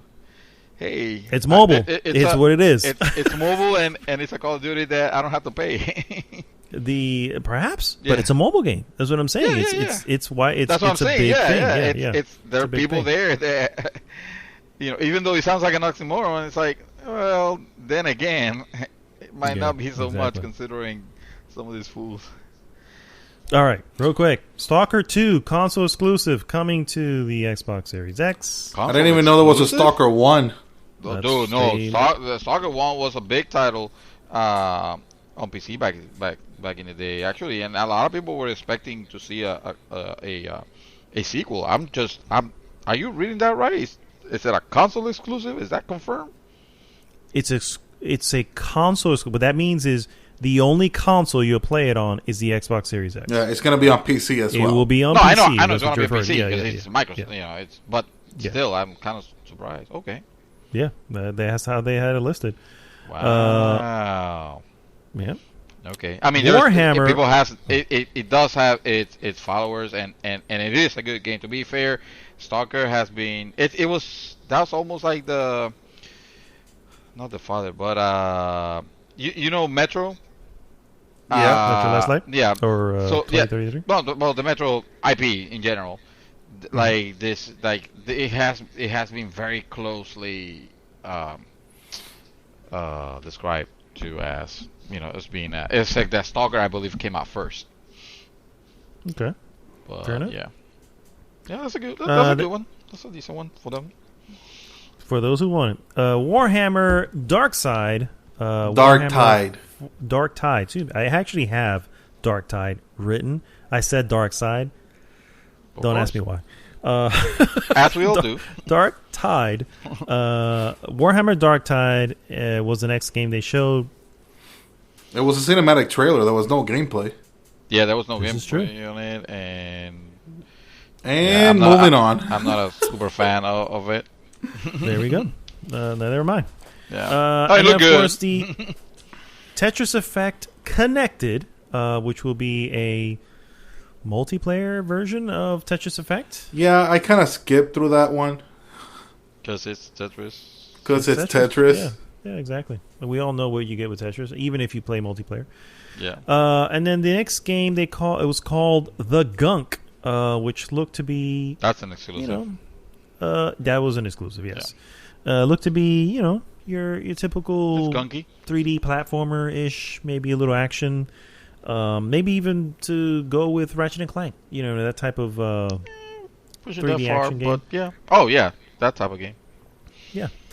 Then they showed off a game called The Medium, which for some reason I have no notes written here. But that was probably because you were all enthralled with the with the trailer, with what they show. No, actually, in all honesty, I would say this would have been the game of the my game of the show. I thought the idea of it presented like really well. Like, the game looked it looked really good. The idea of you playing on the what do you call one plane of existence, let's call it, and what must have been a press of a button maybe or something, I don't know, but the idea is that the game is rendering two worlds that are similar in layout but entirely different on the type of, like, one of them is supposed to be like real world and the other one is like this, I don't know, this mystical Spirit place world? like Silent Hill. Very scary. Yeah. It's almost like, is this her imagination? Is this something that has to do with the state of her psyche, or is this game just traveling between the world, a magical world and the real world? You don't know. I want to lead more towards. Well, I mean, considering that it's called The Medium, I'm gonna say that she jumps from the real world to like the spirit world. Probably. My question is, why render both worlds at the same time? Like, are you gonna be able to see both? Like, the way that they show it, is that how you're gonna see it on your screen? That's the idea. That's the idea. Yeah. What must be, and I'm speculating here, but what must be a press of a button, you can skip between the worlds that are rendered, and I thought that looked good. I was like, see, that could be described as next, as next gen. Next gen. That is a cool. I agree. That looked interesting. That looked at technology. So I was ready to give it this is my game of the show. This is the game I'm most excited about. And then I hear that the developers wants to patent the idea of rendering two worlds at the same time, and that's when I go like, no, fuck you. That you don't render, you don't patent shit like that. It's one thing if you make something that it's entirely different, or not a technique. You don't patent a fucking render technique, and because what happens, right? You get granted that patent, let's say, because our whole patenting system in the U.S. is bullshit, because it is, And I mean, Amazon got granted the one button click, that one button buy. Like that's a patent. Like that's something that you can patent, and worse things have gone patent. So now you gave that a patent to this company for rendering 2 worlds, and what? Now, if any other game wants to make something that is similar, they have to pay royalties to them. Fuck you. You know that'll be like if what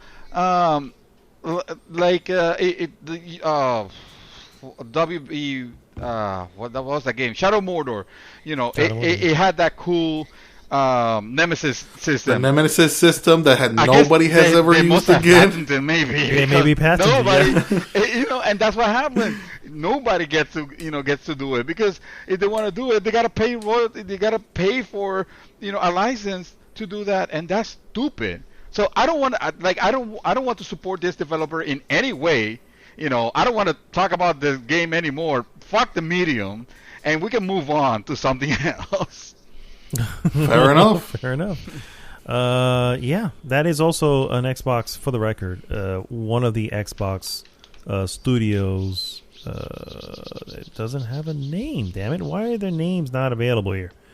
Because who cares? Publisher. Oh, Bloober Team. That's the name of them.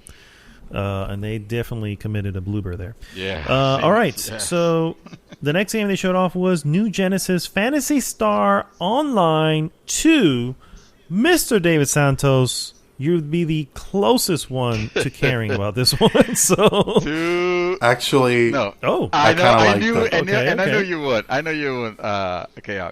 Actually, I was a little confused with this title because the game, I mean, Phantasy Star Online 2 has existed since forever, 2011. I mean, who knows? It just got released on the US, recently on the West. But this game doesn't look like it's that. It doesn't look like it's a. No, it looks like a new game. But you can play with the characters from Phantasy Star Online 2. I was reading. And it's like, okay, so what is this? An enhancement? Is it the same game but with enhanced? Like, what is this exactly? I mean, it can't be just that, because they wouldn't call it. I mean, they wouldn't do that. They will have to. It'll have to be something else, right? Something more. But is it? So I'm not sure. If you ask me, am I interested? I'm curious. I want to know more. I certainly like. When I was playing the hacked version of Phantasy Star Online 2 and logging into Japanese servers with an English patch, like I like the gameplay, the gameplay there, even though it feels ridiculously outdated now. But maybe that's what it is. Maybe it's the game but modernized. I mean, from the name alone, New Genesis, Genesis being the beginning. The beginning, you can call that a new beginning. Yeah. So maybe this is a Realm Reborn version of Phantasy Star Online 2. See, that's my thing. Like, I saw it and I really like what I saw, but I thought to myself, like, if I want to get my fantasy fix, I'll just go back to Final Fantasy 14. Yeah. Yeah, that's you're right. But what if you want something new? And I can't. Are you serious? I can't. He has already too many worlds that he's grinding, my friend. But it's a new grind. It's a brand new grind. I know. It's all about the strange. It's like a new girlfriend. Oh my god. Oh my goodness. All right. The second to last, the penultimate one that they showed off. A game from Remedy called Crossfire. What the hell? Which I did not care for that name, for the record. I mean, it's like the first thing I said, isn't there already a Crossfire out there somewhere? I think you'll be right. There is a Crossfire game, which there is, right? Yeah, it is it's a Korean shooter, and in the midst of in the liking of Counter-Strike. Oh, Counter-Strike. Okay. Yeah. So it was very weird to see this, but I don't think that's what it is it? Not from Remedy. That's. I saw an article either yesterday or today where it was like, oh, don't worry, that the Remedy the Remedy part of the game was not shown off there, and then it's just like, okay, why wouldn't you do that then? Yeah, I was like, for the record, guys, Remedy is the team behind Control, behind Alan Wake, and these are games that appear to be a simple, we'll call it a third-person action game in Control, and maybe even a third-person shooter. If by simple you mean awesome, then yeah. No, I'm saying it appeared to be that way, but there's so much more when you actually play into it. You're like, whoa, this is not your average thing. And so maybe that's what they're going for here, but I don't know. It looked pretty generic to me. It looked generic. Yeah. The name didn't help being generic either. But, it didn't help at all. Yeah, but it's Remedy, so ears are a little peaked. Benefit of the doubt. They also did Quantum Break. Quantum Break. There you go. I always want to call it Quantum Break. It's not Quantum Break, is it? Maybe not. Quantum. You're the one correct me. I thought it was Quantum Break. No. Who cares? Who cares? Quantum something from Remedy. Quantum of Solace. There you go. That's what Quantum it of is. Solace. Definitely not that. And now here comes the expert. The final announcement that they had, the one last thing moment, they brought to us from a different studio because Lionhead is no longer there, is Fable is coming back somehow, some way. And this is the make or break it for me. If they make this game right, I will get me an Xbox. If they make what? If they make this game right, I will get me an Xbox. Hell yeah! I never understood. I mean, don't get me wrong. I know that they're good. Well, at least Fable 1 and Fable 2 were. And Fable 2 was the one that I played. But I mean, there is a rabid fan base for this game, and when I started seeing the universe, and then you hear that British voice, and you're like, oh, of course. This is Fable, and then you see the fairy flying, and you're like, oh, really? Like they're gonna do the Shrek thing for fuck's sake, really?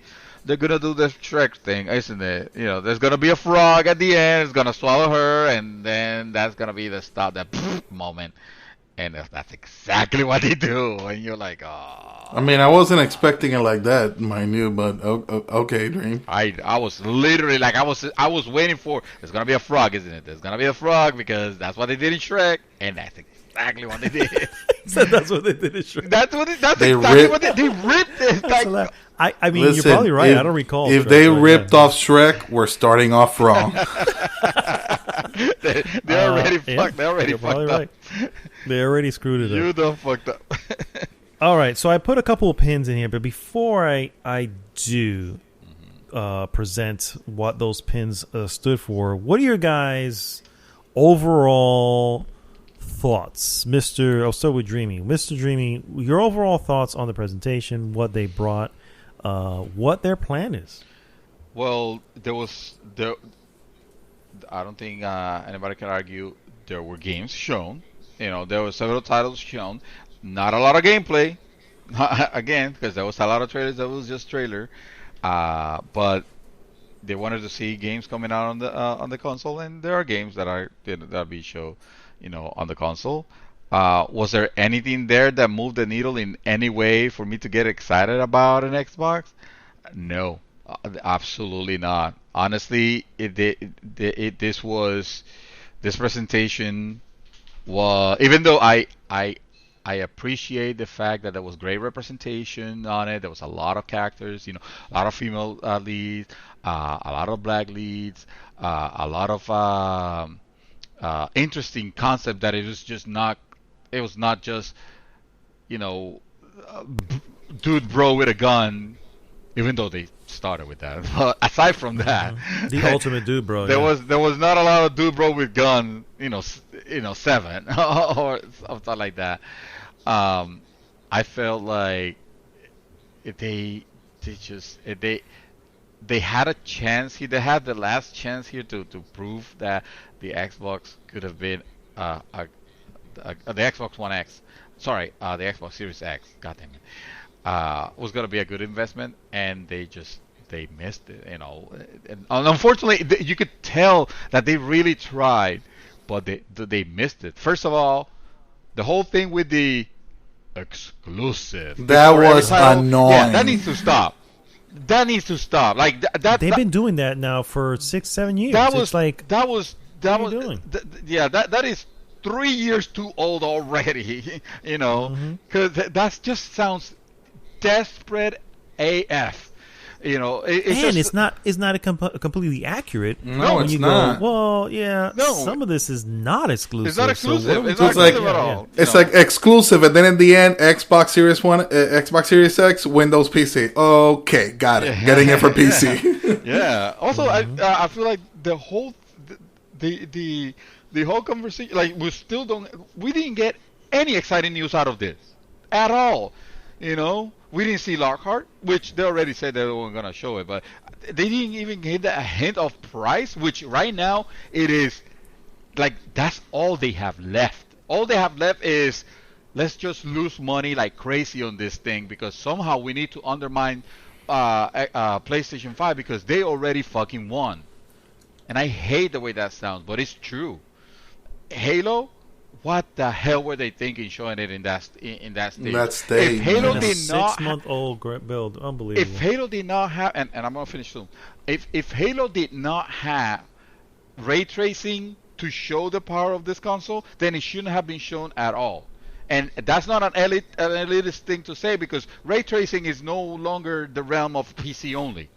These consoles are supposed to be doing it. We saw examples of it at the Sony event, and the fact that we didn't get it, that we get it here is baffling. Like we didn't see anything that pushed the boundaries of the console because for some reason Microsoft had this dual mentality of Hey, we have the most powerful console. No, our console is powerful as fuck.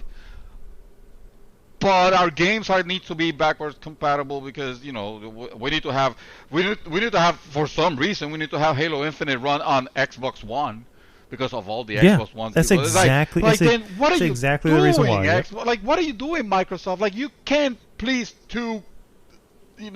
whatever 2 generations. Yeah, You can't have it both ways. You either commit yourself fully to upgrade and at some point it's like, you know what? The backwards compatibility is a crutch. Let it go. Because it's fucking you. Right now it's just messing you up so bad because now you're looking like you're stuck in old ways. Halo is being described as a title that looks just like a title from 2 generations back, from the 360 era. And that's not a good place to be. Meanwhile, you're looking at Sony and Sony is saying like, we don't need to have the most powerful console as long as we have the smartest use of the technology, and how simple it is. It was like, again, to make the joke that we did the last week. Someone at Sony just saying like, well, what if we dedicate on cutting load times? And suddenly, like, everybody applauds and everybody like, hey, Berto, you weren't here last week. That's all it took. There are the last 2 first-party games that Sony has released on PlayStation 4, and mind you, I'm playing this on the base PlayStation 4. I do not have a PlayStation 4 Pro. Have some of the shortest load times I have ever seen on any console game since the beginning of console gaming. You know what I'm saying? And it's just like I'm talking about Ghosts of Tsushima, where it's like I fast travel to load to someplace and I am there in a second. They had to throttle the load time so that you can read the hint between the load time. So that's how fast it was. You know what I mean? So, and then The Last of Us 2 also did that. Last of Us 2, and it wasn't even boasting it, which is the funniest part. It was just like, I died for a reason, and you do your normal thing, like, it's gonna load, and I grab my phone and I look up, and the X button's there, like press X to continue. I'm like, oh shit, hit the X, and I'm in there, and I'm like, whoa, I cannot believe how fast this is moving. And I thought it was just happened. Yeah, I was like, I put it into my head. I said, you know what, that was Naughty Dog and their fucking sorcery because they did something over there. Here we go, Sucker Punch. You're like, whoa. They're doing it too. And then what's the one thing that Sony has been touting for their next gen? It's like there's no point in load times. It's like they fucking opened Pandora's box somewhere and said we're gonna use this power for good. It's like unbelievable, you know. And I don't know, man. Anyway, I was completely in shock. Yeah, completely in shock with that. That's from last week, and I won't stick too long on anyway, it. The closing statement will be this generation. I'm sticking to PC and PS5, just like I know a lot of people are doing. Mr. Chaos, your thoughts on the presentation? I was, as most people were, I was not impressed. Some things did look interesting, and I am excited for the Fable announcement, but it's not.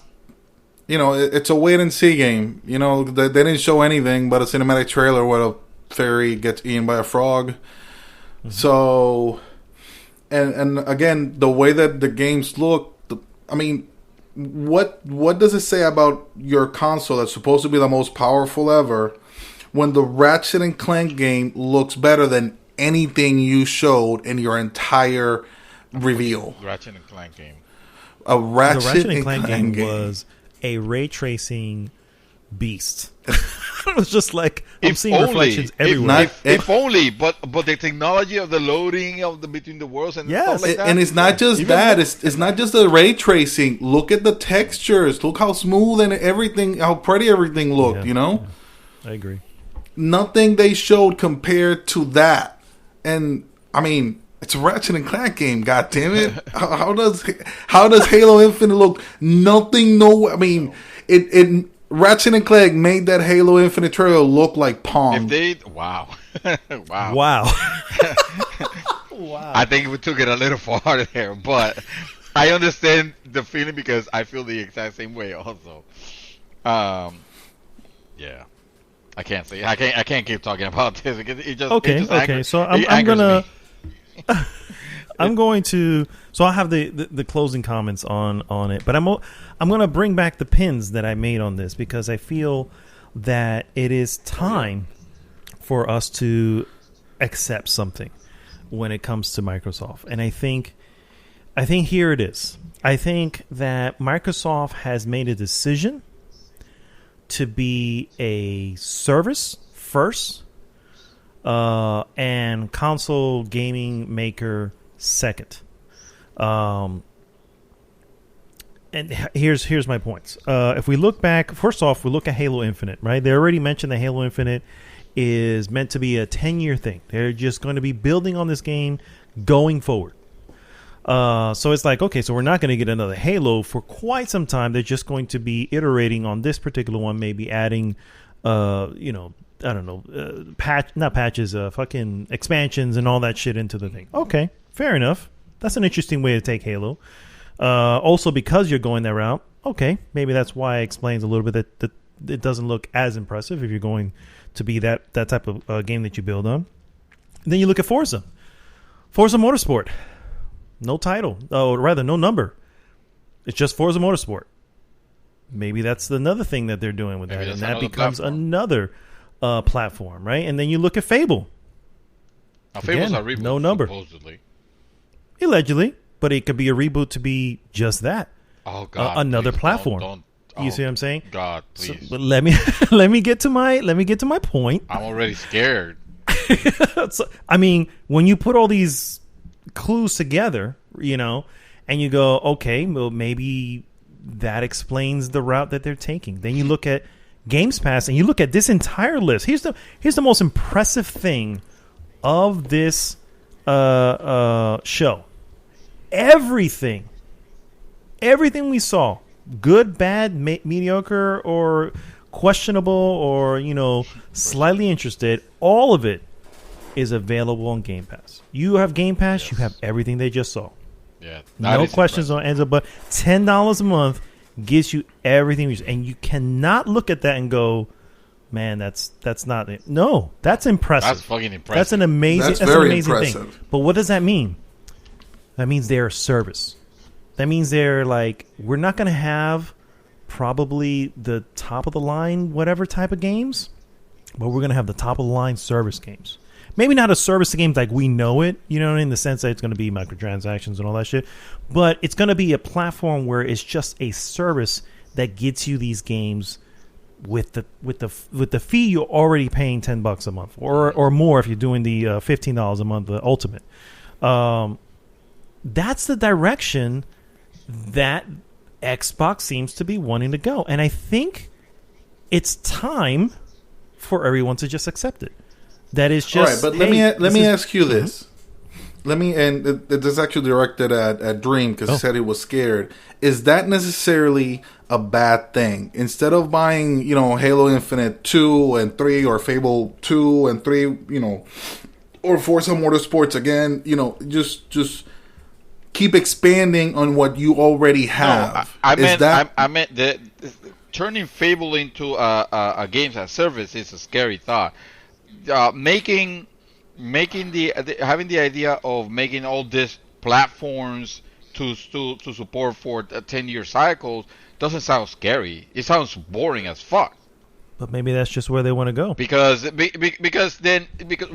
some point I'm just gonna get tired of playing Fable, online or whatever. You probably will, because the major titles will have. So Chaos is a perfect example of this. So I hope you don't in any way take this as me. No. Go ahead. I was probably going to use myself an example anyway. Okay, this is a perfect example of it. You are into all of these gaming ecosystems, right? You're into Warframe. You're back into Destiny. You're into Apex, and then you kind of flit between it. And when something new comes out, you kind of jump over to that and you experience that for a month, and you come jump over. So imagine, for instance, that you don't actually have to buy any of the expansions or any of the other things. All you need to do is have a $10 a month subscription pass, and all these services will be there waiting for you whenever the new thing comes in. And you're in. Now, you can do a la carte, sure, because obviously a company is not stupid enough to say, no, we're not going to take more money. But if you're already a service provider and at $10 a month, and let's be real, that's a cheap service compared to most of the service we pay for. Mm-hmm. And it's a $10 service where you can easily forget that I forgot to stop it. Oh, it's okay. I guess I'll pay for another whatever one. You know new what I mean? game is coming out, I already own it. Correct. And then on top of that, yes, exactly. Whatever, because we're just looking at this list. Well, next year is going to have a new list, mm-hmm. and all those are going to come to Game Pass. And will they be as impressive as some of the first party from Sony? Maybe not. Who cares? You're paying $10 a month for them, and you're just gonna be available to you at any time. Mm-hmm. So, is it a bad thing? No. Is it a boring thing? Maybe. It's not sexy, what we want from our E3 presentations, but it still delivers what people want. You know what I mean? It's another, how do I say this? It's another corner to fill.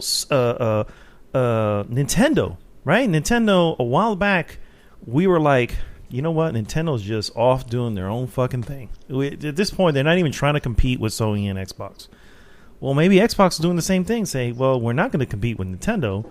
We obviously are not going to do the same thing as Sony, so let's just do our own thing and become that service platform. Because guess what? Everybody has our product. We're all on PCs. Why not?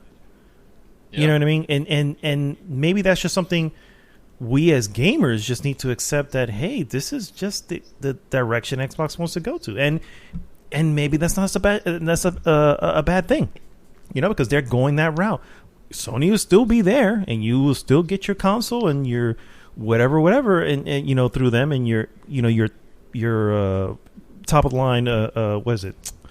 First party studios and all that stuff, and you'll get those games that you have to pay $60 or $70, $80 now in the new generation, possibly. You'll have to pay for them, and it is what it is. You're getting what you pay for, so it's not really that much, it doesn't really hurt that much because you can see the difference. But you can always return back to Xbox and go, well, I've renewed my $10 a month. Let me jump back on to Halo Infinite and me take on the new challenges and the new content, the new content that they have out. And I think that's where gaming is going, and I think that's where Microsoft sees it going. And it's like, you know what? Let's just fucking steer into the curve. What are we doing? Why are we trying to compete when we're not going to. We don't have the studios to do so. So let's do our own thing, and maybe that's a good thing. Yeah, so that sounds very fun. Listen, you mentioned Warframe, and let's say that you said that it sounded boring, Dream. You look at Warframe and you look how they handle their content, like how they vault things, and Destiny 2 is doing the same thing. Come November, I think there's like 3 different planets that are getting vaulted, and then they're adding, well, they're actually adding the Cosmodrome again. And I think it's like one other new planet or whatever. I mean, like Mad Dog says, I see this as the way that games are just gonna go. Like they already. I mean, that's what Ubisoft is doing. I just see it as a simple. I just see it as a simplified version of sequels. Which is terrifying because we keep thinking, we keep harping at this, the sequelitis and but I guess it doesn't affect when it is a game that we love, and that makes sense because obviously if you love the game you want more of it. But that's then let's say it goes to that extreme where it's just every title is just gonna be its own platform and they're just gonna be iterating on that, then that only just cements me personally more into Sony's camp because I want to play new and exciting things. Experiences. I don't want to play just more content for the same experience, that doesn't fulfill me. I mean, I understand there are people that are. Look at Amiro. He only plays one game, and he gets everything from literally one game. As much as I admire that, I know that that's not the type of gamer that I am, and I know, or I'll be willing to put heavy money on the fact that Mad Dog is in either. So if you for sure. If you but I don't think they're gonna go away though. No. Right? I'm not saying that, but that's the reason why I call him like, well, if they were to go to that extreme, that could become very stale. Let's just say because 5 years from now I'm gonna be playing the same Forza. Even give him all the content or stuff like that. I couldn't even do that for WoW. Well, let me ask you this: what's the difference between one Forza and the next? But I don't know. You're still on a track driving cars. If we're gonna dumb it down and simplify it like that, then of course. But you know what I'm trying to say, though. It's no. But I'm legit asking though because other than the updates that they do to the new game, I mean, you can update the game visually with the same platform.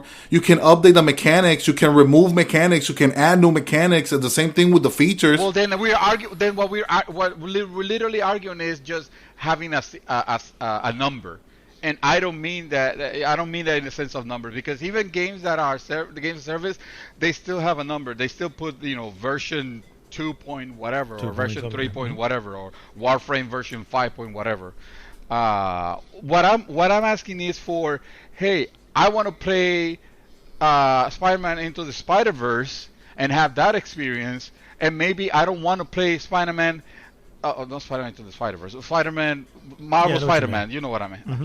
I want to have that experience, but I don't want that to be the only experience that I want to play. Yes, there are going to be some titles that, sure, I'm going to want to see more. Like, yes, Forza, I will play more. But guess what?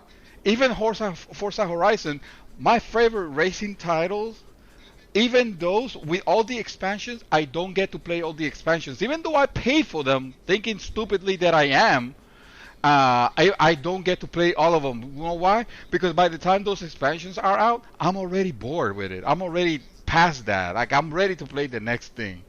I'm not a grinder. Well, I don't think that those games will like. I don't think every game lends itself. Microsoft is going to. I don't think they're going to make a platform on each one of them. Exactly. I think it's going to be the major ones for each. Right? No, and it doesn't. Correct. Exactly. You're right. It doesn't. Exactly. They're still going to have. They have their Microsoft ID, which they still have the games that they'll be bringing that are original titles from independent developers, and they still have that. That's not going anywhere. And you still have independent developers who are like, sure, we'll make it whatever, and it'll probably still come to Sony and to what the fuck Nintendo and all that. Switch. So yeah, you still have those options. But maybe Microsoft will pay a few of them, say, hey, bring it over to Game Pass, and then you have it on Game Pass. So maybe you don't have to pay for it on PlayStation or Nintendo. So I don't think it completely dulls the ecosystem. It's just, hey, this is going to be our primary focus. We're still going to have original content. We're still going to have stuff that are once and done. It's you play it through once, and it's not a platform. And we're still going to have indies. We're still going to have a variety of content. It's just from their first party, I think a majority of them are probably going to be these, these platform games, these platforms where you go in and you get the latest update and you play it. It just seems to be where they're headed, and it's more obvious after this than anything else. After the event, I was disappointed, and then I had to really kind of reflect and look into it and see what they were talking about, these games, and that's why I put a pin in these particular ones. I was like, oh, so when they mean platform, perhaps they're meaning Infinite, because they mentioned a 10-year thing. They didn't give a number to Motorsport. Maybe that's another one. You know what I mean? And it's just like you start putting together. So, well, maybe that's just a choice they're making on purpose, not because they have no other choice. It's just because, hey, let's just do that. Because we already have God knows how many people signed up on Game Pass. So, it's not I don't think it's a bad thing, and I don't think it's going to simply eliminate it. It may seem boring, but then again, on occasionally, maybe we revisit a Forza and it has a Horizon update. There are plenty of those that have come out already. The the Lego Island thing. I think I only put like 3 minutes on it to check it out. Wow. Okay. Well, all right, guys. I think we've kind of given everything we needed to give to this particular event. And then some. I'll say. Well, as always, guys, thanks so much for tuning in. First off, please go to goodgame.rocks. Join the conversation there. And, of course, please like, subscribe, and share the podcast with everyone. This is Mad Dog signing off for this week, saying, please, for the love of God, wear a mask. Stop being a bunch of assholes. Mr. Chaos Reaper. Well, I just want to say that this in no way means that we're writing off Xbox in any way. We're just judging this for what we saw, and obviously we compare it to other, to like the PlayStation gameplay reveal and whatnot, and just for all. I don't want nobody accusing us for fanboys or anything. Just want to throw that out there. Yeah. But I'm glad I was here for this. Thank you. Yeah, so am I. Shit, it's been too long. Seriously. Mr. Santos, take us home. I think what needed to be said has been said already. We don't mean to. This is not meant to be an attack to Xbox enthusiasts. I honestly went in just like Chaos said. And I went in hoping that we're gonna have something, because I truly believe, and even Sony enthusiasts should realize that you don't want a Sony without competition. Trust me, you Agreed. don't. You have seen it, and if you haven't experienced that, then just ask someone, just ask an elder of the console wars, a veteran of the console wars, and they can tell you what Sony without competition it's not was pretty. Like. Trust me. You don't want that. No, it's not. We don't want to relive that. If you want to, if you like if you're loyal to your brand and whatever that means, you definitely gonna want your brand to be kept always on their toes. Agreed. All right, guys. Well, it's time, and we'll see you next week. GG!